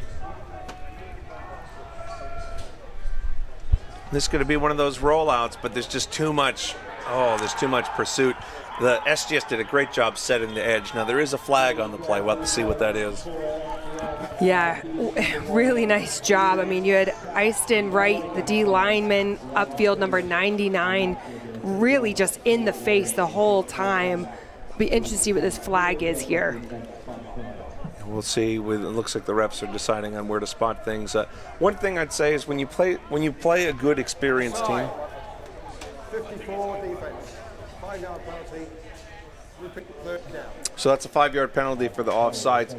Warwick went to that rollout left several times in the first half, and the question is how many times can you go to that well before the defense makes a full adjustment? Now this time, the answer was you had at least one more, because to stop it, they had to have an offsides, apparently. I'm not sure I see that. Maybe he was lined up wrong. It did not look like he moved early. Now we have a stoppage in clock. Then I think, even looking at that last play, you've got to be able to really get hands on anybody. You saw the running back trying to make that block on the D lineman, but ultimately you need to stay engaged with that player or find a way to put yourself in the physical way of them so they don't have a straight direct line to the quarterback. I mean, that pretty much, we talk so much about it takes everybody, but that one person, that one moment really creates a struggle and stresses that entire offensive scheme. Exactly right. And I often say you win with your feet, you finish with your hands. When it comes to blocking, you have to get yourself into position first. And then whether it's an okay block or an excellent block comes down to your hands. But it will always be a bad block if your feet are in the wrong place. You are correct. And speaking of blocking and pushing, here's a wedge. It's a lot of movement, but not a lot of yards. Yeah, it's kind of an interesting way that they do the wedge as well. It's sort of a delayed movement from the line, perhaps not the push that they were hoping for there. The thing is when they do, like you said, that quarterback, he kind of takes it and then scoots over a little bit. Now, yeah, part of that's to set up the sweep and the counter and things, but sometimes you just need to go forward. Yes. You say, I'm putting my big guys against your big guys, and if you're calling a play like a wedge, there's no time to be cute. The cuteness comes after you do a couple successive wedges. They overcommit, then you can add the complexity. Yeah, and I'd look for, they've got it a bit better in this situation. Well, that does seem to have been a first down. It depends a little bit on the spot. The ref on the far side of your screen seems to have spotted them short, so I think that would be a turnover on downs if that's the case. Yeah, I mean, it's hard, too, when you get a little bit of a tell when you're, putting on your safety, Tom Bell, for the wedges quite a bit. In that position, you had the quarterback, Pedro Rosselli. He's there to back him up, but if every time you know what you're going to give, if you've got such a strong tell going on with Tom Bell being on the field. The other thing as well, I mean, I know this is really easy to point out. It's not some big expert advice. If you run wedge and your offensive linemen go backwards, it's going to be a long day at the office. And so you have to start doing something a little bit different. Turnover, SGS's ball. Yeah, and they go ahead and do a little jet pop pass the other way, and he's going to have a lot of room to work with running around upfield, taken down at around the 35. That's a great misdirection because the whole first half they would load one side, and this time they have that counter motion. Yeah, it was a really nice run there by number 88 of SGS. And ultimately, when you watch this, you see the little pop pass, but it's right here. This defender, number 98, Slava Khan, who unfortunately just gets the wrong angle and in that pursuit position, which is not where he needed to be. No, that's not what you want. Here we have a run just off to the left and going to fall forward for a good solid gain of about 5 or 6. Yeah, number 11 carrying the ball there. They're doing a really nice job of being the tone setters, right? You said it before. We watched Warwick's offensive line. They're not getting that get off. They're not the first ones off the ball. You can see that the halftime conversation with SGS has definitely been, where's our identity? We need to stamp our identity, go back to the fundamentals. That's what's going to be key here. Yeah, I think they probably out-thought themselves a little bit, and now they're going back to their roots. Good edge rush there, but the quarterback does a great job stepping up. Oh, just over the outstretched hands of that receiver. Yeah, and he had time. I mean, Ethan Hunt, the receiver on that, ran that wheel really nicely. He was actually open a little bit earlier than the quarterback threw it, but he was trying to look him off.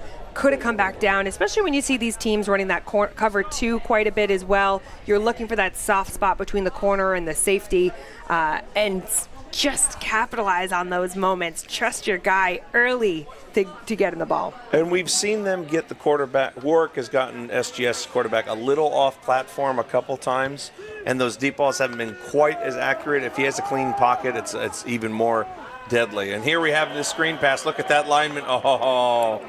Oh, as an lineman, I want that to be a catch solely so I can see a pulling lineman block someone in the open field, but it was dropped. Yeah, and or they hit the ground, rather. I liked watching number 70 there, Isaiah Kleberg, the right tackle. He's doing a nice job of, hey, guys, calm down. We're okay. Let's keep pushing here. But if you watch the footwork of the quarterback, he almost went into this back pedal. When you're throwing a screen like that, you've got to be assertive. It is catch and release immediately out there. He didn't need to do all that extra stuff. Exactly right. Well, they've overloaded one side. Let's see which way they go. They got a motion across, handoff up the middle. And ultimately, yes, they're going to get off to the left side. So they got this really good misdirection. You got the handoff up the middle, and then you got the actual give that goes off to the left side. That's really nice setup and then follow through. Yeah, and you could see the misdirection here. Number 66, the defensive lineman, Sam Lucas, just totally gets lost in there, thinking that the ball's gone up the middle. So it's great job by number 33 from SGS. Yeah, I like this run game by SGS because it's so movement-based. I mean, look, when you recruit players like they do and you coach them up, there's probably a temptation to just everybody go straight and we'll get 4 or 5 yards at a time. But they teach them a lot of different pulls, wham, crunch, wrap, trap. You have all these different moves for your fullbacks and your offensive line. And eventually, you do run into people who are as big as you. And you can't just go in a straight line. You have to do other stuff. And that's what we're starting to see in the second half for SGS. Yeah, and you like this. Speaking with head coach and offensive coordinator Ben Herod earlier, he was showing me the playbook. He was showing me it's a risk coach that has almost what I would consider like our flag plays. It shows you the picture of exactly what's going to happen, and it helps them. They all have risk coaches. They know exactly where they're going. So even if they question or forget what exactly it is, it's this play. They look up, they see it, and it's a small menu. And sometimes that's a nice thing, right? You've got a small menu. You're not overwhelming the athletes, especially when you've got guys coming in all different ability levels. Exactly right. You can see Coach Ben there. He's got a play sheet over his eyes trying to protect himself from the sun. Always wear sunscreen? Yeah, always wear sunscreen, especially on these finals days. You end up being in the sun a lot longer than you expect, particularly if you're in the booth and you happen to be right by a window. Oh yeah, we are in the greenhouse here. We're getting a nice tan on, sunscreen, of course. Yeah, of course. We're hydrated. We're having snacks. Life is good in here. Yeah, no, I'm bald, so I got a little extra sunscreen as well. So that's a big factor too. True. Look at this, my goodness! I just love watching running football. It doesn't matter either team. I just love watching it. When you can tell the O-line knows this is going to be a run. You could see it, Phoebe, and that is a run. Now, it actually was a really good stop by Warwick, but you could tell O-linemen, they get a little trot, that it's when they know, ooh, got a little running play going, I'm going to get up there, and you could tell. You can, and I love the pull by Tendai Misavengana, and again, apologies for any names I'm mispronouncing today, but really nice job. He was excited. He pulled out, went to block inside like that, and it's the excitement of it. And there's a run going across the pattern. More good blocking as well. I mean, these aren't massive runs, but they're enough to move the chains if you keep doing them. Yeah, and we saw there outside linebacker number 56, Kosuke Kamada, flying in. That's that physicality we want to be able to see from them. The fundamentals, that's what's going to step up here because they are trying to wear you down. SGS are trying to wear down this defense. They're going to keep running the ball, force them to tackle, and then they're able to take those shots, which can be really the dagger in the heart at times. 2 up backs to the left, 2 receivers out. Handoff to the left, and he's going to go under one defender, goes through 2 more. He's like that little children's book. If you can't go around it, got to go through it. I mean, he's just really making plays. That's pretty running. Yeah, really nice job there by the back. And we've talked about it all game, right? Contain. You're looking at the corner there, Anad Male. I mean, he's a third-year corner, and he's had to cover some top receivers this year, but you've got to contain. You end up watching how he jumps inside, and he would have had it if he just trusted himself right here. Yep. Oh, and that's where these games are won and lost. But it's great to see Kamada, number 56, flying around laterally across this field. Now, on this last play here, just real quick to catch up on the action we saw, we had a rollout right by SGS, but Warwick did a really good job on pass defense in the end zone. So that was a good play by them. They want to try to at least limit them to a field goal if you can here. No, you're absolutely right. And look, you're SGS. You're trying to think, well, how do we want to play this? I mean, look at their time of possession. Essentially, this whole quarter has essentially gone to them. You know this defense are going to be tired on this hot day.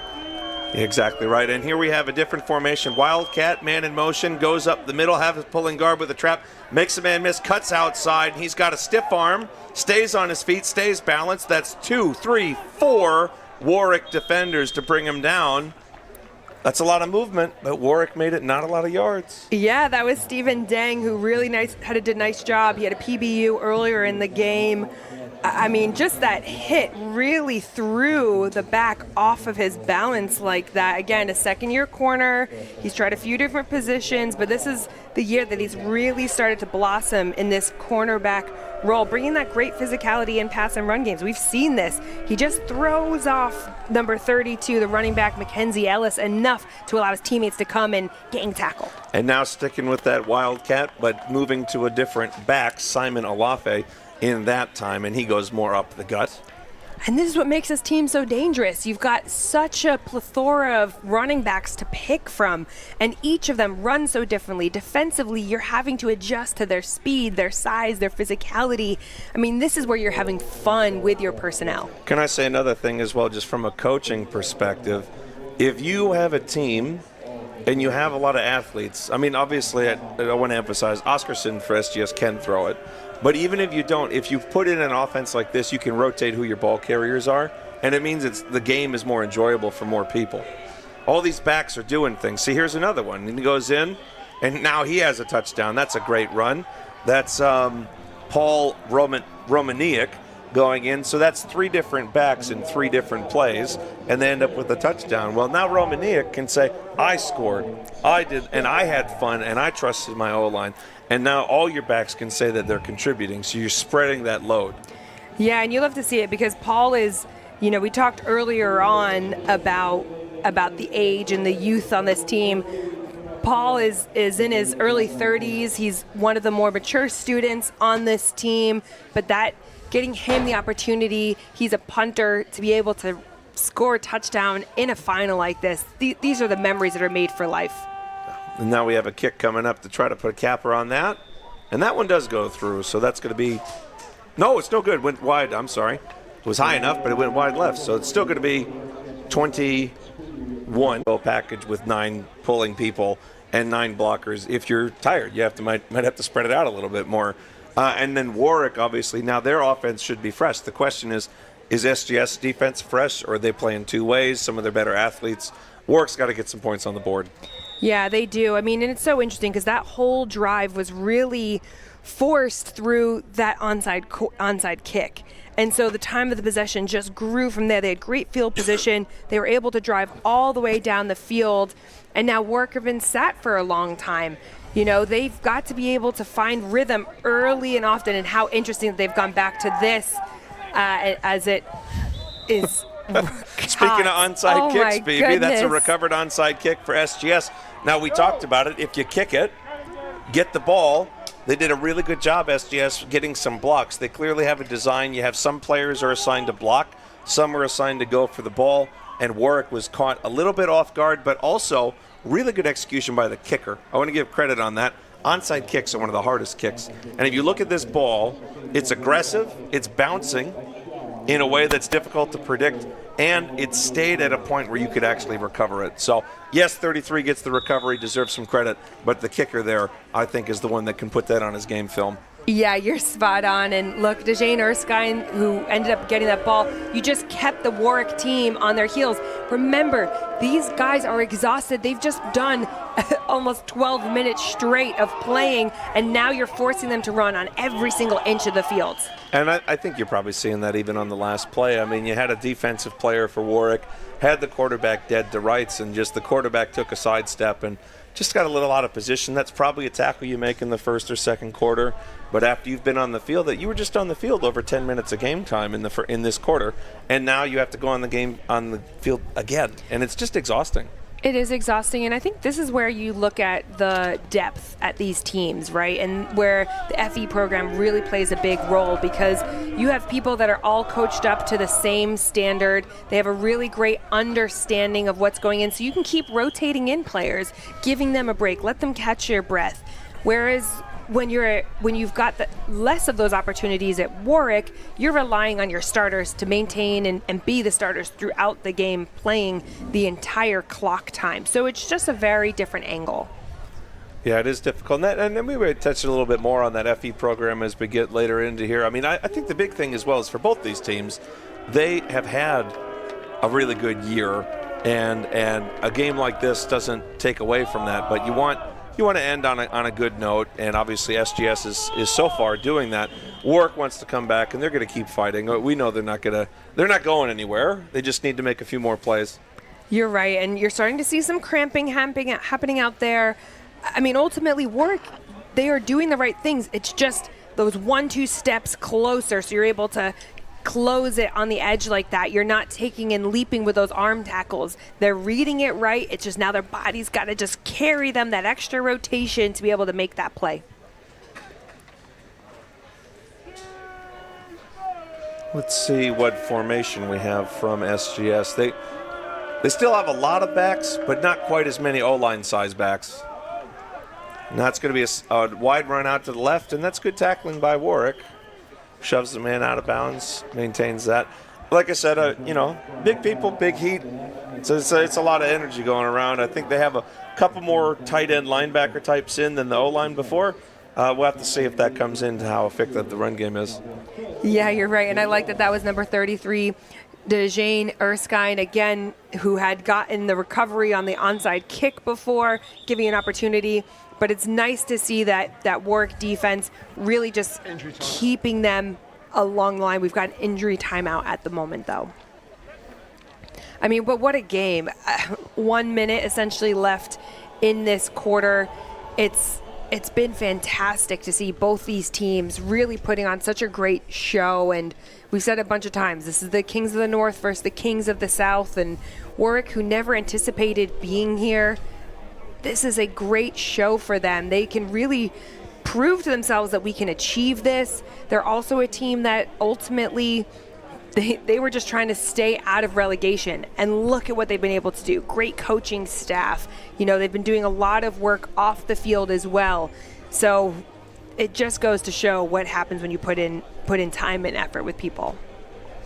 Yeah, no, it's yeah. I mean, you said it exactly right, and it's just so fun to watch these teams out here fighting. I mean, I've been blessed enough to be in some finals over the years, and days like this, I think you appreciate it somewhat on the day, but you really appreciate it as you get a little bit older. You get a little. I'm almost twice as old as some of these players now, and you get perspective, and you start. Wait a second, I'm still best friends with some of the people I played in that game with. I mean, and that it really comes to you. And I think, Warwick, they fought all year, and they ended up in this game, and they can always say that. They can say, look, we went into this year thinking, can we win a couple games? And we ended up going all the way to the final, and they kept fighting and they kept fighting. I mean, there are times I've seen teams go to finals and embarrass themselves. They're not embarrassing themselves here. They just happen to be down on the scoreboard. There's a big difference. And they're out here fighting hard, making good plays. Then they're learning from this too, hopefully, to bring it back to the Premiership next year. Yeah, absolutely. I mean, interesting, they're coming out in quads formation, and then you've got the jet motion from number 88 coming across. Quads is always a hard one anyways when you're defending it.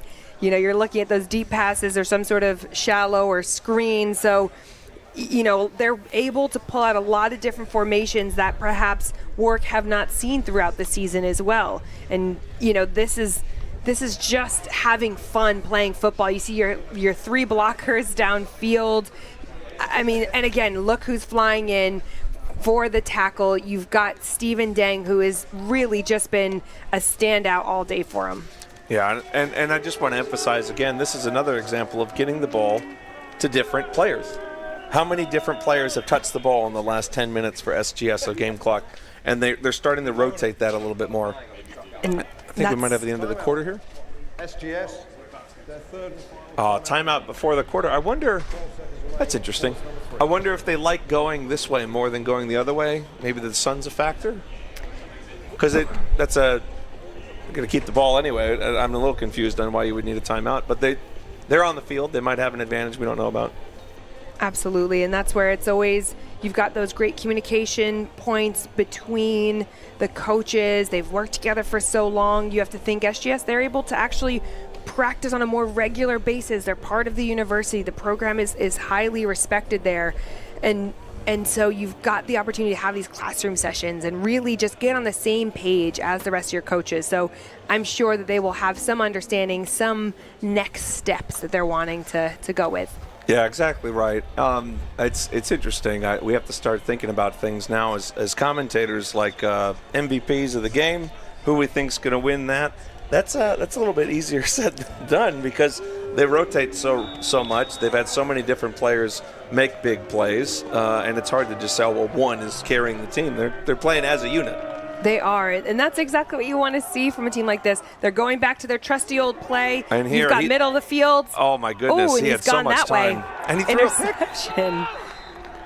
That's an interesting. I don't know why he threw that. He probably could have ran it for 20 yards.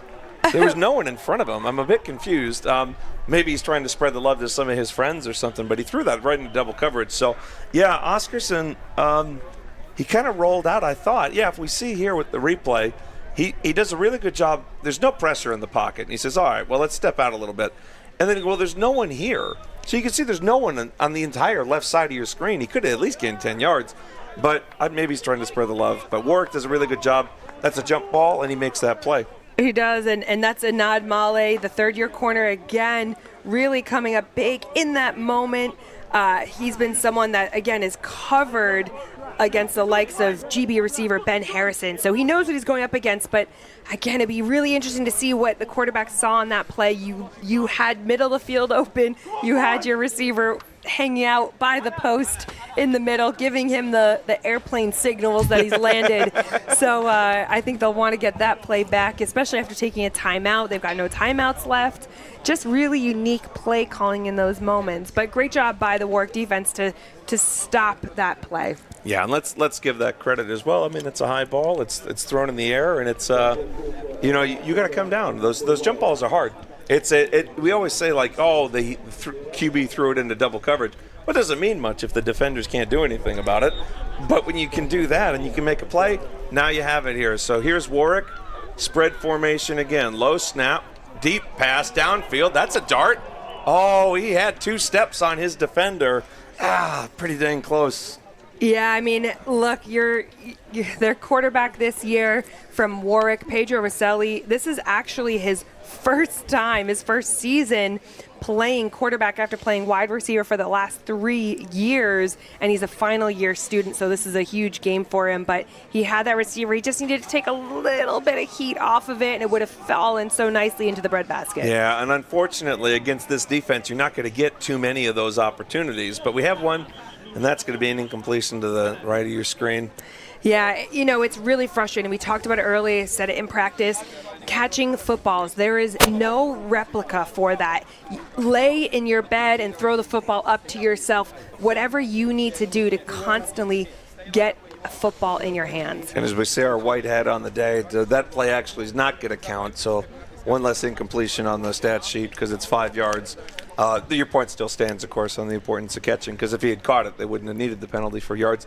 Yeah, I mean, you just need to rep it, and you need to rep it at home and with the person who throws it. That's the best quarterback-receiver combos that you see on any team. They do this hundreds of times. Let's see if it pays off. Now, they're asking for a PI. I can hear it from the sidelines, but I think they're both making a play on the ball there. They're both, and you've just got to come down with it in that situation, right? That's why you're in the finals, because of these big moments. And it's frustrating, I'm sure, because we've seen a PI called on Warwick earlier in the day, but ultimately it's the physicality at the point of the catch, and there was no catch in that moment. I just take a moment to reminisce. This is one of the last games that we're going to see hoodies under jerseys, but we'll touch on that in a second. As Warwick I don't know about that. It might still happen. Looking like they're going to have wedge, and he does gain some yards. No, he gets pushed back. there were blockers pushing downfield, but no quarterback following them and no running back with the ball there. No. Yeah. No, the new hoodie rules, don't they go into effect next year? You mean that? You don't mean because of the weather? No, Sorry. I mean literally. This could be the last game that we see someone in a hoodie under their jersey because you can't have hoods hanging out next year. And that's fair, right? I mean, there's cold weather gear for that reason. Another flag. Yeah, but you look so cool. All right, there's another offside. That's just kind of giving things away a little bit. That's you stay on your focus. You have to keep making plays. I mean, there's a whole quarter left. If you're giving people first downs. So here we have single back. QB, another deep. Oh, no, a quick pass, little hitch, and that's a good catch. Gains about 4 or 5 yards. Now, I will say, unfortunately, the quarterback got hit very hard.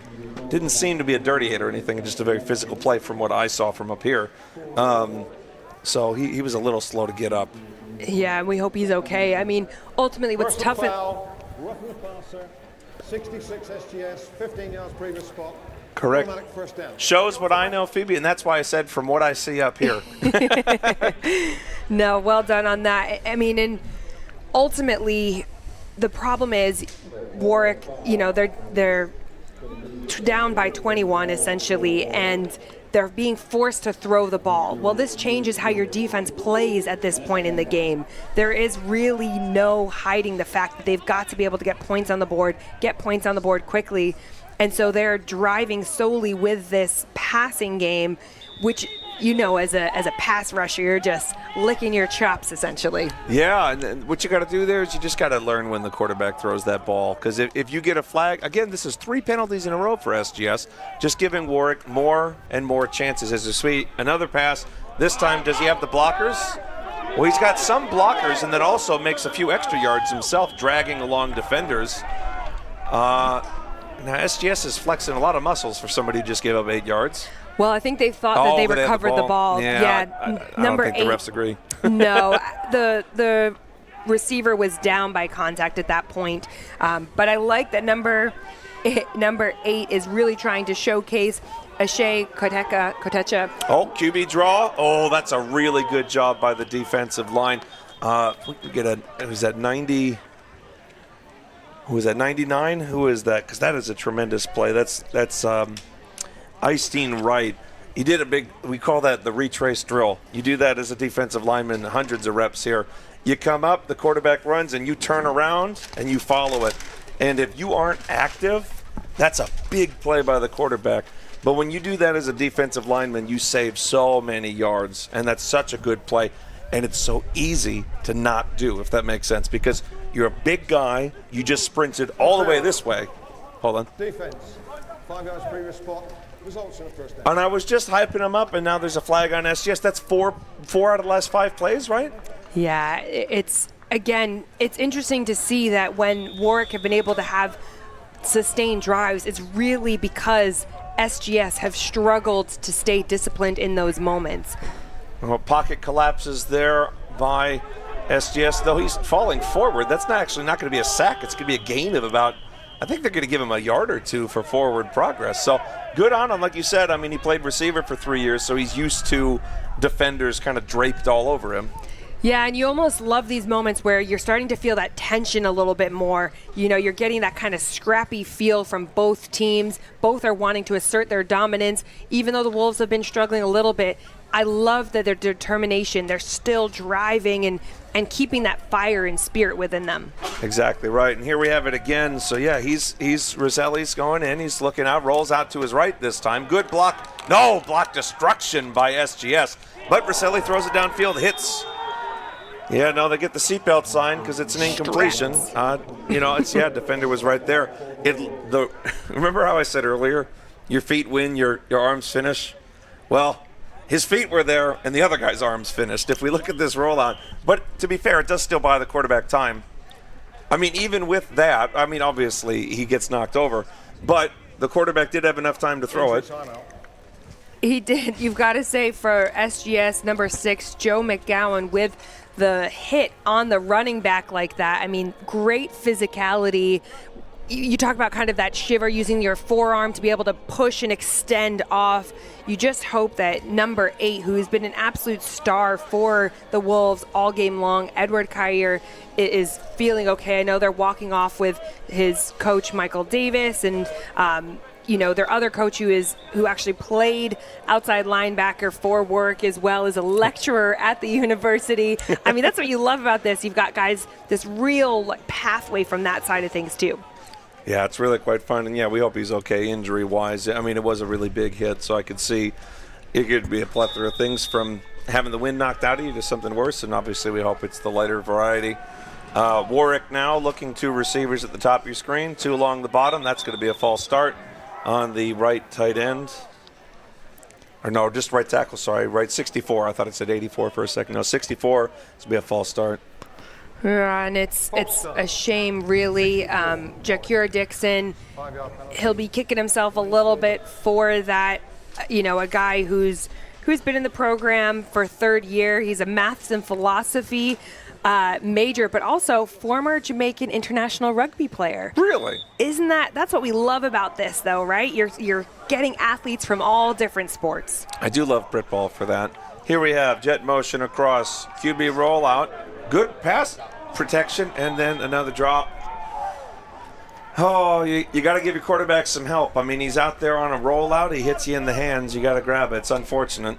And Toby Brown did a really nice job for the Wolves, really getting that block and helping to extend the play for his quarterback. The ball was a bit low, but we talk about the moments. The moment is the final. You've got to be able to connect with that. And I think sometimes if you've got places that are able to use, you've got quarterbacks who throw all the time, catching as many footballs pregame, I mean, as many days a week as possible makes such a difference. Exactly right. Here's our long snap. Nice, clean snap. Good drop. The kick, that's a beautiful kick.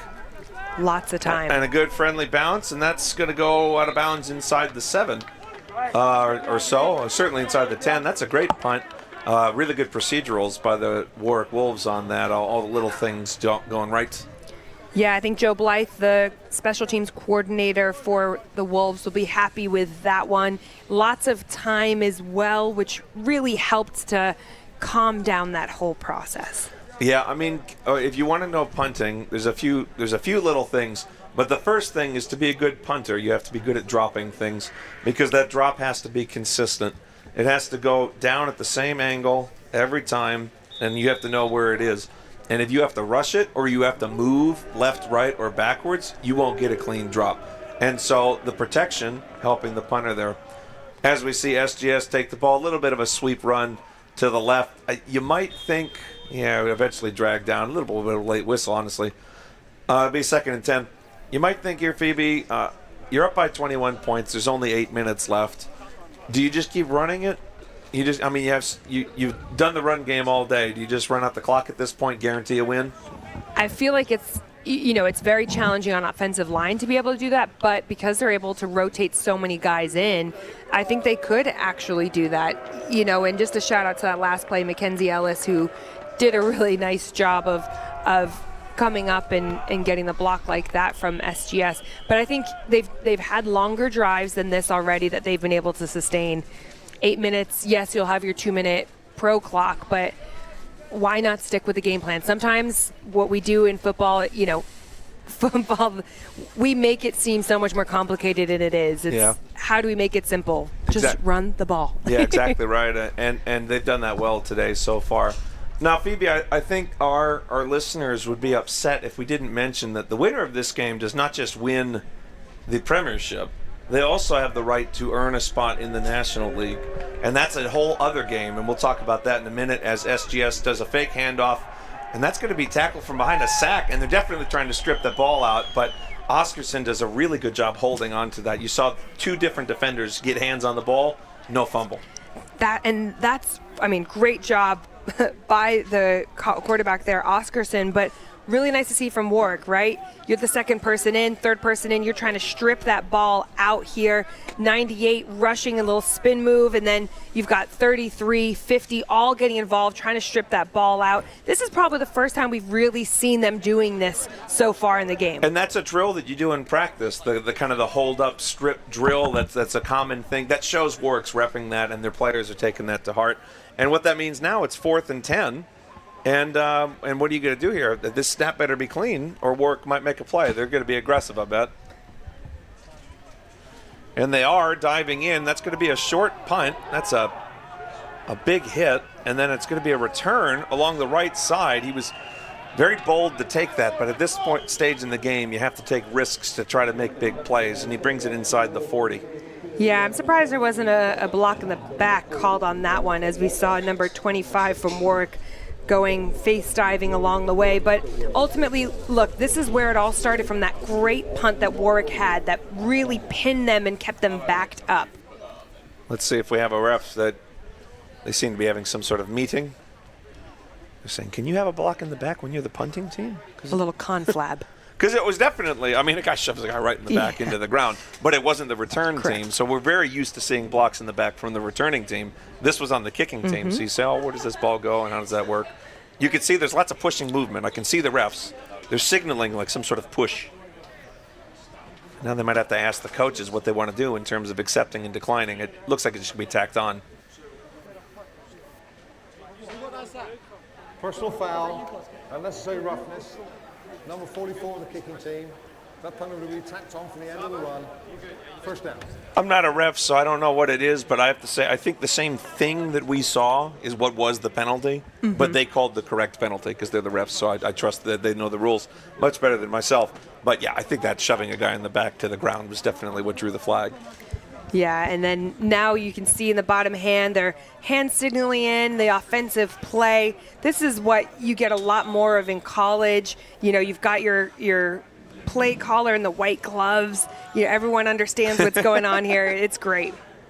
Here we have a little bit spread out. I mean, they have one tight end in, two to the bottom of your screen. Roll out to the left. He's going to throw it deep. Oh, I don't think they were quite on the same page. I don't know if that's got a choice route for number 18. Because he looked like he was turning up towards the middle, and the pass went the other way. Yeah, and again, the quarterback was not really able to flip his hips around to get that ball placement where it needed to be. But again, you know you've got the pressure of having to throw the football in these moments, needing those points desperately. 6.5 minutes left in the game. There's not much time here. Yeah, exactly right. Now, Phoebe, the winner of this game goes on and plays the last place team from the National League, which in this case, in this year, is Leeds Beckett. And then the winner of that game ends up going in to the National League. Now, the interesting thing there is Beckett hasn't played a game in weeks.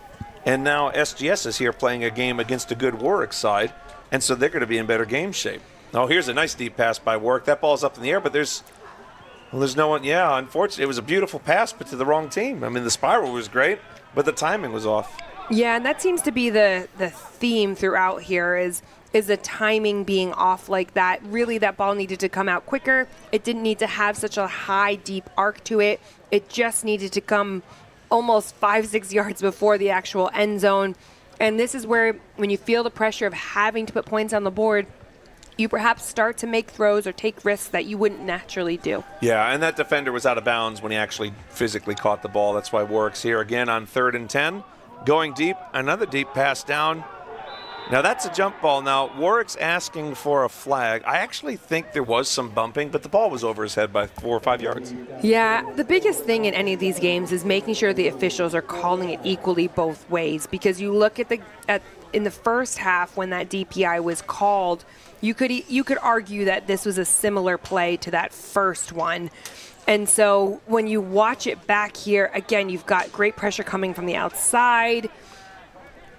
You just miss it. You see both coming down together, but the ball is really not within the area. I don't know if they said that wasn't catchable or if it was just both guys were jumping and you bump into each other, because neither of those would end up as a flag. Here, quarterback rolling out to his right. He's going to have to try to make a play with his feet, and he cannot. He's thrown out of bounds. That'll be a turnover on downs. Yeah, I think it's definitely a struggle right now, right? You have to have some sort of threat of the run game. And without that, you are just creating a feast for these defenders on the other team. You can see the quarterback, Pedro Vaselli, just a little bit out of breath, a little bit frustrated in these moments. Again, remember, this is his first full season as a quarterback. He really stepped up from receiver position. But guys have got to be able to get open. They've got to be able to make these catches, and especially contested catches. And he's unfortunately been on the grounds a few times. And sprinting around in this heat is hard enough in terms of fatigue, but when you're also getting up after being thrown to the ground, it's very tiring. As we see SGS rolling out to his right, Wildcat, trying to get a run. That's good tackling by Warwick. 3 defenders waiting for it. That'll be a tackle for a loss. Yeah, you love to see that from Warwick. I mean, now for SGS in is number 6 team, Sam Hayes. You talk about that threat of the depth of this team, and there's just no way you can match the fresh legs and the understanding of the playbook. Again, we talked earlier about how Coach Herod was saying with the playbooks on their arms, they know exactly what they need to do, where they need to go, what it should look like. So it makes it for an interesting experience.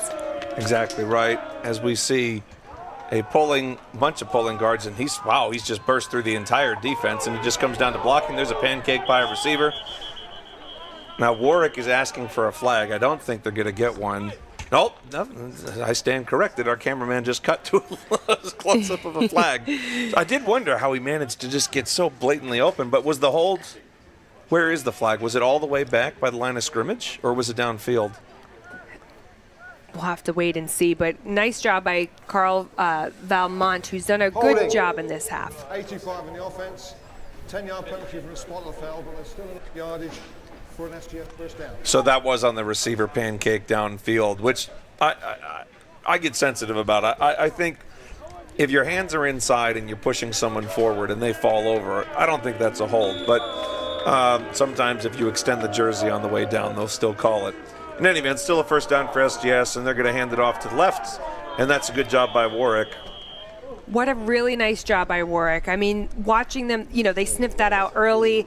They're starting to get a tell on what this SGS team want to do, and ultimately they're cutting into the back. That's what they need to do that whole first half, is blow it up in the backfield. Don't let it get speed and legs and run around on you. And one thing I want to highlight as well is you have the Warwick side probably has not played many teams to the level of SGS, if any. Obviously, SGS is the other team in the final.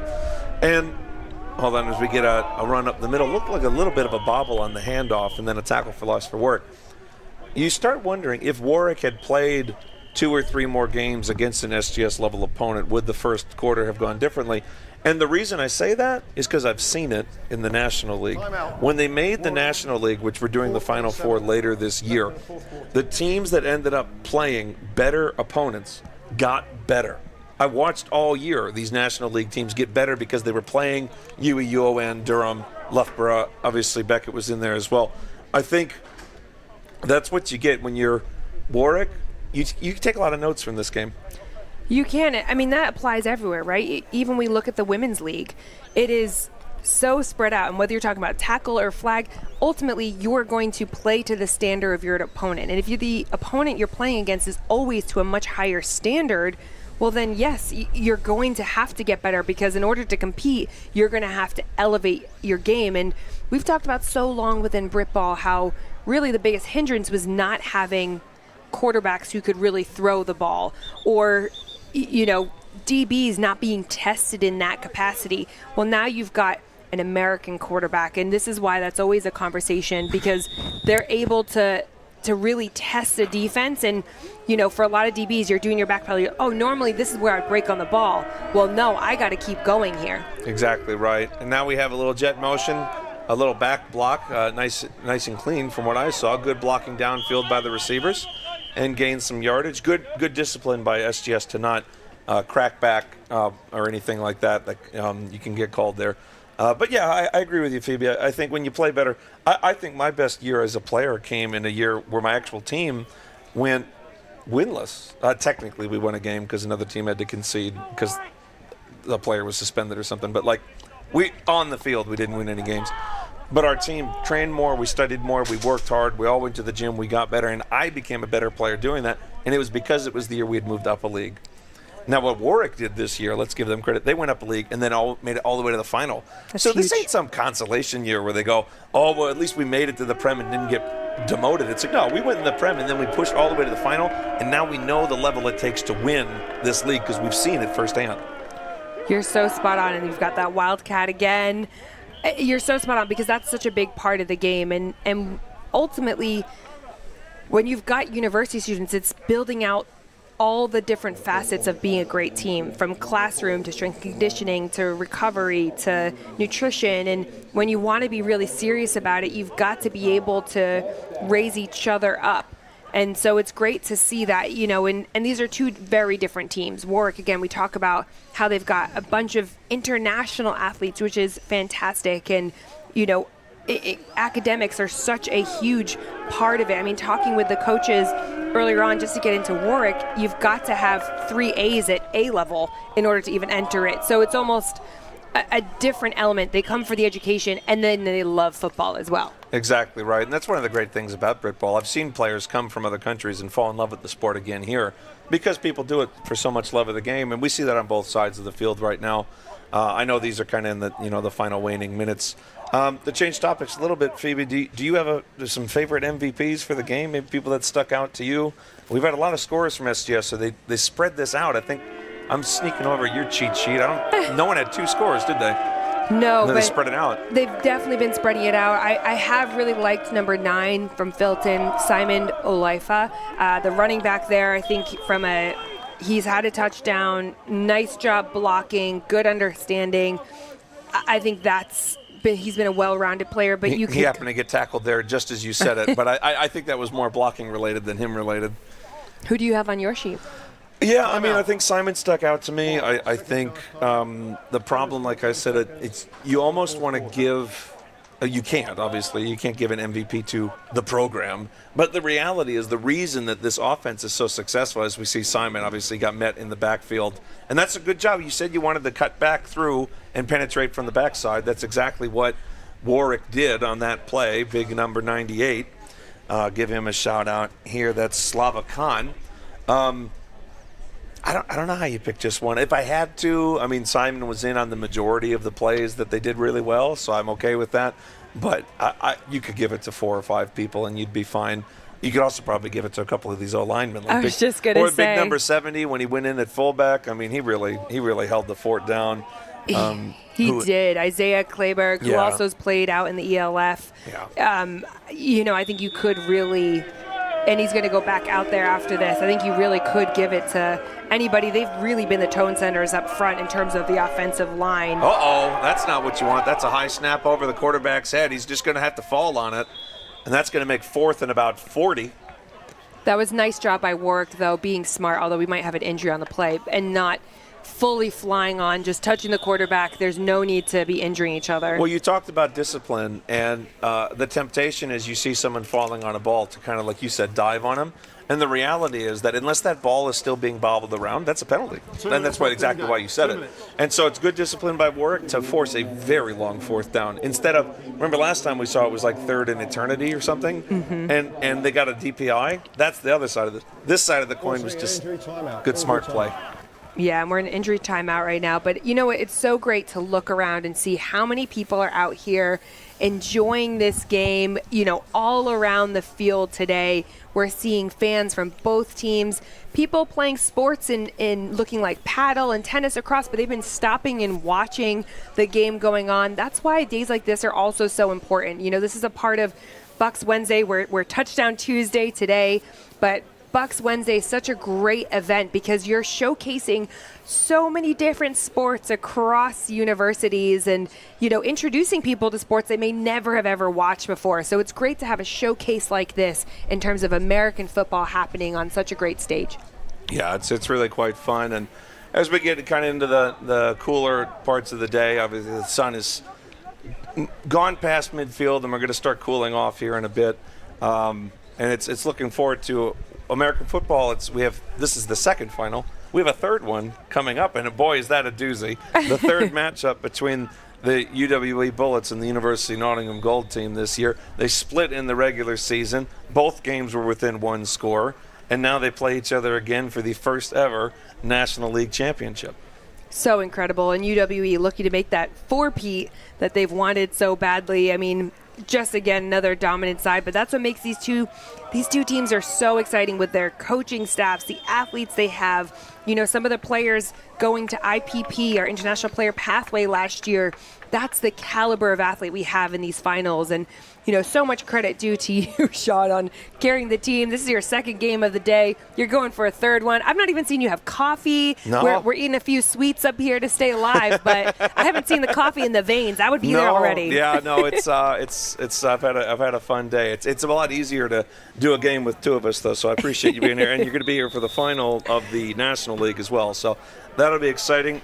We had a short punt by SGS, so Warwick is around midfield, and they're trying to get some points on the board. That's going to be a quick pass, but just can't get on the same page. And I think that the frustrating thing now is so quarterback has so many different layers, right? And it's almost harder to watch when you get some of the things right. He's making the right reads. He's throwing it to the right person. They're just not connecting. And it's like, look, if you go on the day and it's like, look, this guy's not even close. You go, well, I guess. Here, it's like, no, you made the right read. You're clearly doing what you're supposed to. You're just not quite connecting, and it's very frustrating. And then we saw some drops as well. Here he is flipping his shoulders, but he's going to get sacked, brought down. That's big number 90 for SGS.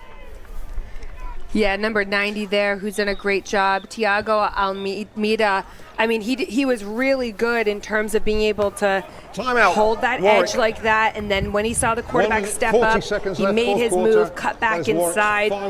That's where you see the differences in these tiered teams, and again, goes back to your point.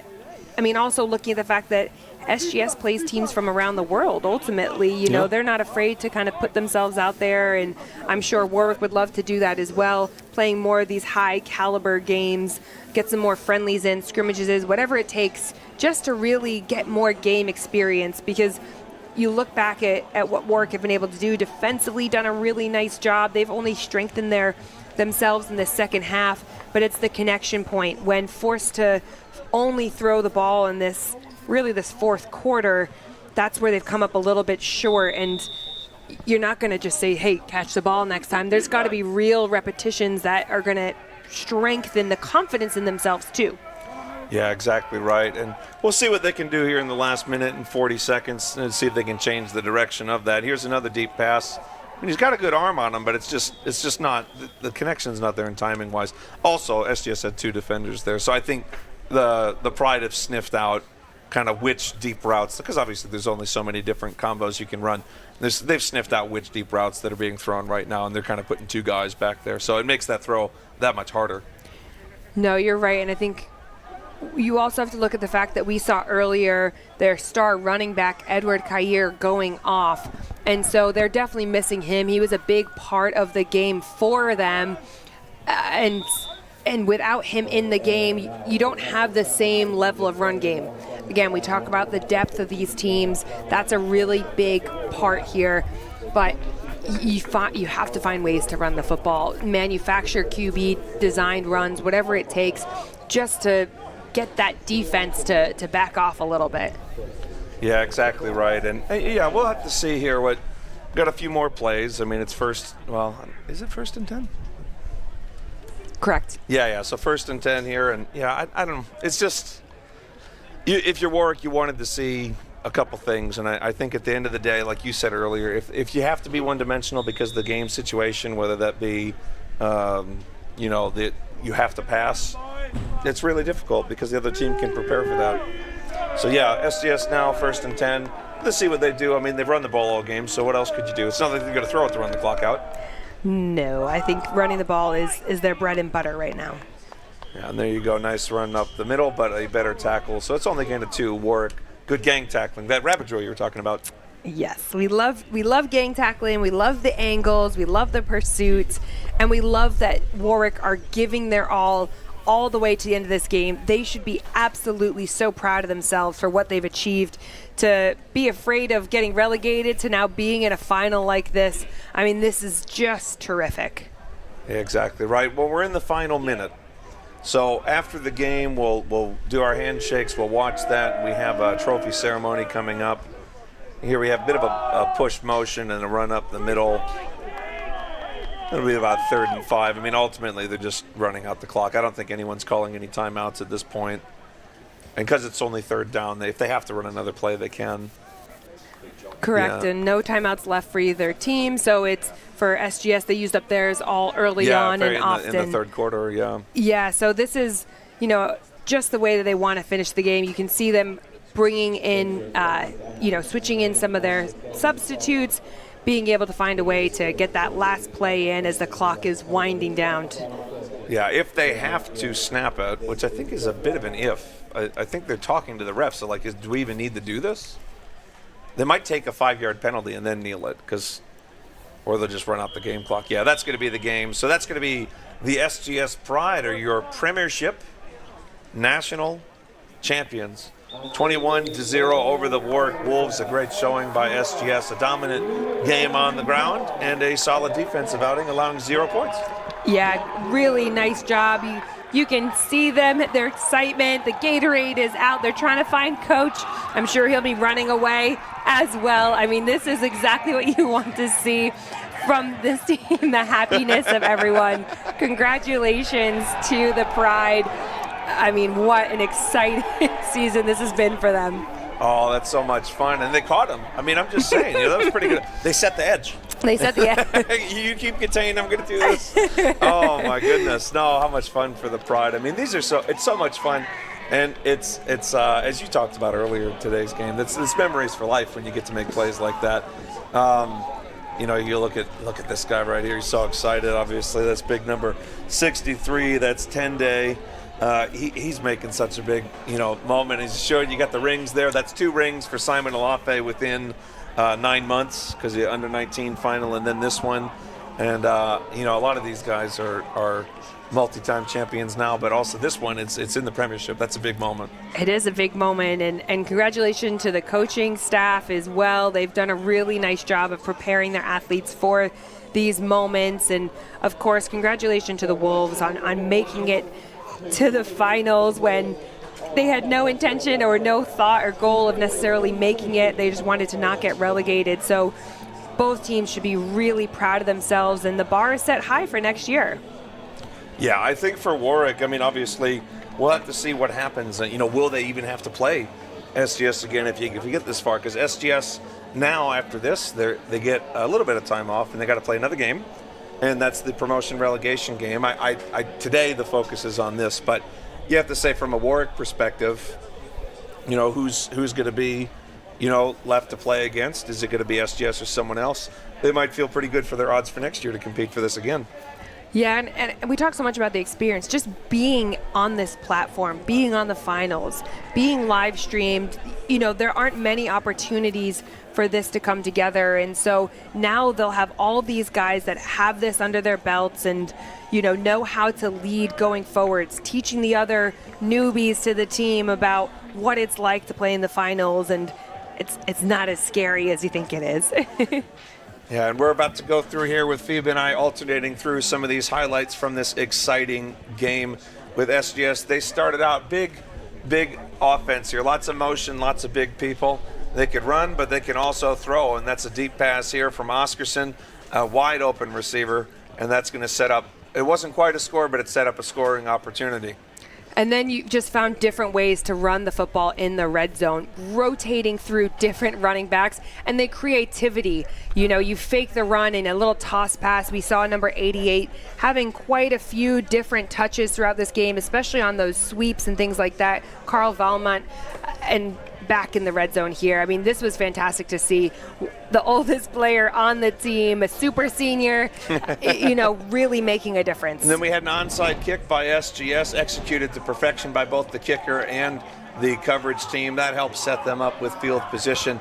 And Oscarson going downfield. Now we had a little bit of movement here. Now I believe this one was an interception, though, by Warwick, making a great play on the ball. trying to keep fighting till the end. They fought till the very end of the fourth quarter. That's Warwick, and it's a very respectable outing for them in their first year in the Premiership. SGS on their sideline, very excited as well. And here they are after the game, Phoebe, chasing down their coach so they can pour some sort of sports drink, many brands available, over that coach and celebrate. And what a great memory for all of them as we see them doing their handshakes. Oh, it's fantastic. I mean, pursuit drill on coach. We love to see it. And now look at those incredible medals and the trophy that's going to be given out today. Shout out to the BUCS team for such a great job of making something like this happen. It takes so many people for an event like this. You can see them, many hands make light work out there. Yeah, exactly right. I believe the order here is they have medals for the officials. They get medals for doing these games as well, because you don't, it's not like if you're an official you automatically get to do a championship game. I mean, that's a big deal in itself. And then they have medals for everyone else that's involved in various capacities. They're going to have an MVP trophy, which they'll announce here. I think they're actually holding it. Of course, we know who it is, but I won't say anything until they raise it up and give it to them. And then, it's very exciting stuff as we see SGS trotting over to their side and Warwick getting ready to do the same. Yeah, and, looking forward to hearing what the coaches were saying to each of their teams after this when we have our chats with the coaches. And, what were the halftime adjustments? What did they say? Who were the leaders that stepped up in these moments? This is the ends of the teams that you really look forward. You find out the personality of these guys, and both teams showed up. You just keep seeing more and more people running onto the field and just straight excitement and sheer joy in what they've been able to achieve. Yeah, and we can see the officials starting to make their way through, clapping up the teams. As I said, BUCS has the officials come up first to get their medals. Obviously, none of these games happen without referees and officials and umpires and everybody else in the stripes. So what's a game without a white hat? It's just a scrimmage at that point. I mean, we love, lots of love for all of our officials that help to make these days happen. And, it's just great communication, great to have them mic'd up so the people at home can hear what's going on. The Warwick coaching staff here, a really nice job by them. Both head coaches having a word. That's what this is about, collaboration, getting better, and celebrating these really great moments on a beautiful British day. Yeah, it's absolutely stunning right now, and you start getting these cinematic shots with the long shadows. By the time the game kicks off in the third final, it'll be just after sunset. I know that some of the players are actually welcoming that, though it's a bit cooler, and I know a lot of people are fasting as well today, so it's that comes into play as well because they're playing a night game. But for right now, we have these long shadows on this beautiful Loughborough pitch at the university here, and we see SGS celebrating on one side, but right here we have the officials' medals, I believe, are the next in line. They're all lined up and ready to go. I can see them. Oh, no, I think first, let's see here. What are they doing? Should be officials first and procedurally. Oh, they're doing just doing some jumping up and down and stuff. Some casual flips. Well, I mean, what you want to see. I could never do They didn't work hard enough in the game, I guess. Phoebe, if I could do a backflip, you would never not see me doing backflips. I mean, it would be every game. They'd be like, first down, backflip. You know what? I can do a backflip, and I've not done one in a game. I've been too afraid, because if I fall on my face, that's all people are going to remember me for. Not that I could do a backflip. Can you do a backflip with a helmet on, though? Because that's the tuck is very difficult. It is. I've not done it with a helmet on. And shoulder pads, I've done too. it in flag. So shoulder pads that's a big one too, because you got to get the momentum. Athletes, man. Yeah, I can't live up to that level. All right, here we have the officials getting their medals as they walk across and shake hands. I believe they get their special medals. They're not the gold or silver. It's special referee official medals for this. I believe we had an 8-man crew today, and so you get an 8-person crew, and you have that go through, and they get those medals. I know that's a big deal for these. I have some friends who are refs, and it's a really big deal to be able to do a final. It is. It's such an honor, and then to have these medals to commemorate these moments, and the collections they're going to build, and the honor it is to be in this moment. Chris Long is handing out the medals from the NFL UK community team, so it's nice to see the collaboration between BUCS, between NFL UK, between BAFA. There's just such a wonderful synergy going on. Yeah, it's really quite something. I believe they're announcing the MVP now.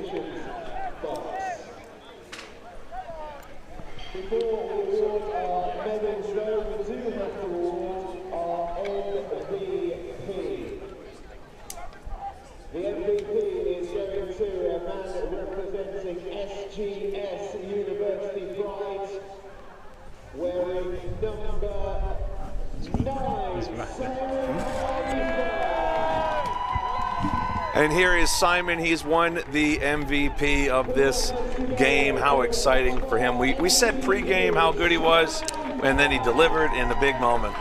He did, and he was one of the players that I spoke to pregame who just said, being us is how we're going to win this game. And he was confident. He was cool, calm, collected. Again, a guy that came up through the FE program, been with them a year and a half, and just really taking on that leadership role.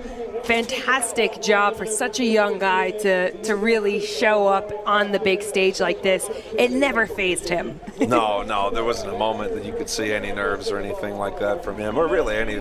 I would say, I mean, obviously it's not a perfect day, good plays around, but they came into it and you could tell that they felt more comfortable than many teams when they appear in finals. So here we have the Warwick. They're going to go through with the line made by SGS in a good classy move.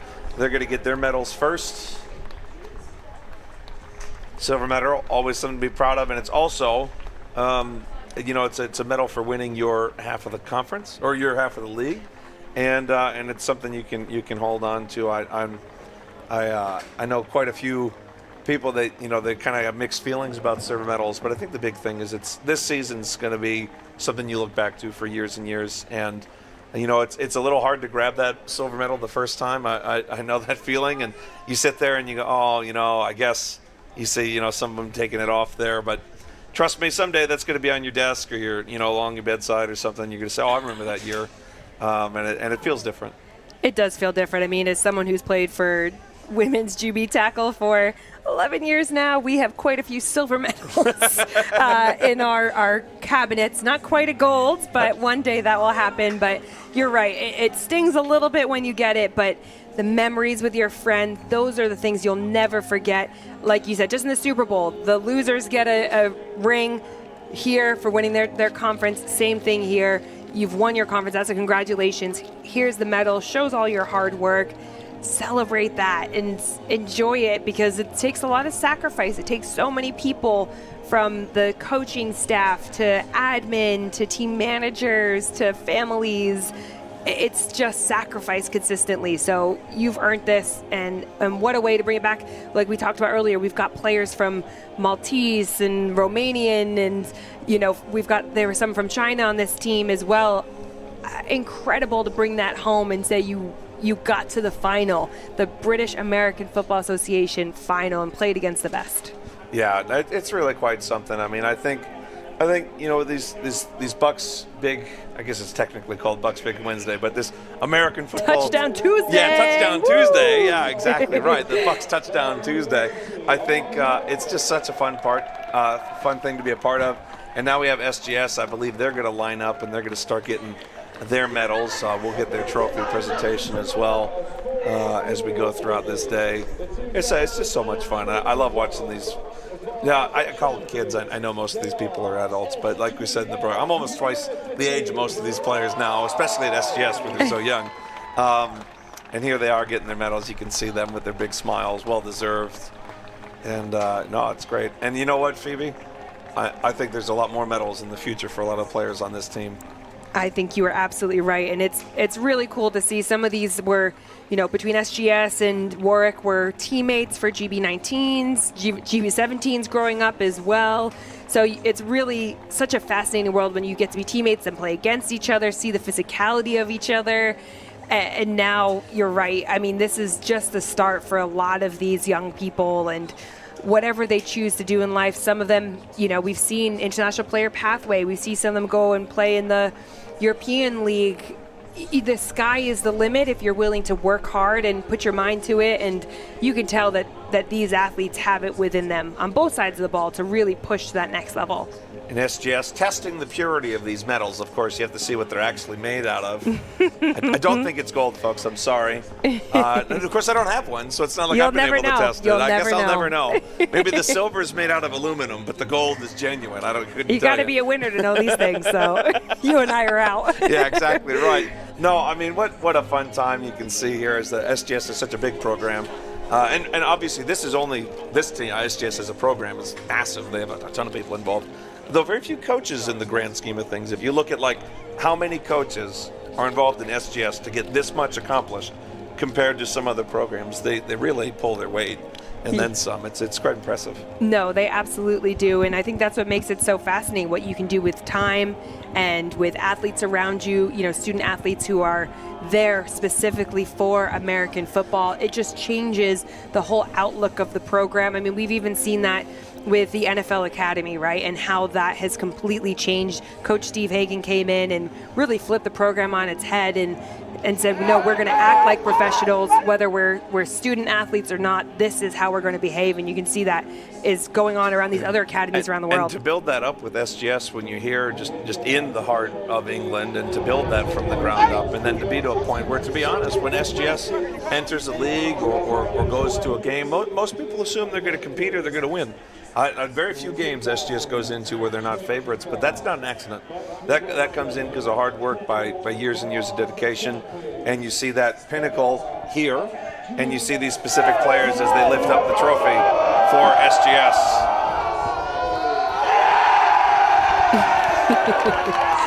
What a big win. Those team leaders getting that trophy in the middle. What a great feeling. Congratulations. Help each other up. You got to get the big boys up. Oh, and we're down again, but there he is. I think we're just gonna leave you here, I think, to watch the SGS lift the trophy a few more times. So on behalf of all of us, Phoebe Schechter and myself, we'll sign up for now and leave you with the SGS pride lifting that trophy.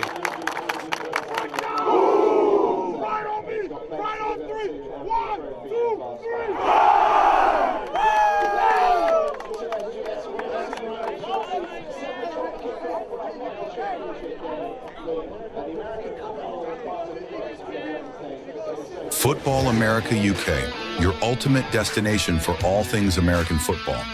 Visit our Midlands-based showroom to try on and get fitted for the latest gear. Or shop online for a huge range of equipment, NFL merchandise, and personalized teamwear stores. Plus, with Klarna, ClearPay, and PayPal Pay in 3, getting the gear you need has never been easier. Get game ready with Football America UK, in-store or online at footballamerica.co.uk.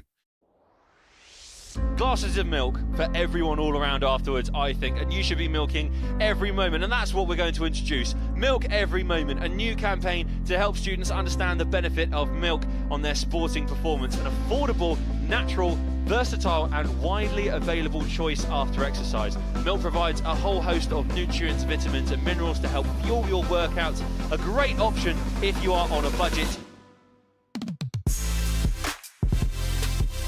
What's your favourite recipe to make using milk? Mac and cheese. I can go with strawberry milk. Pancakes. Yeah. Nice. With that in mind, let's talk about milk, and BUCS being proud to promote the Milk Every Moment campaign. Milk provides high quality protein which helps support muscle growth and repair, and B vitamins to assist with energy release. A glass of milk is great for refueling and repairing those tired muscles after a physical match.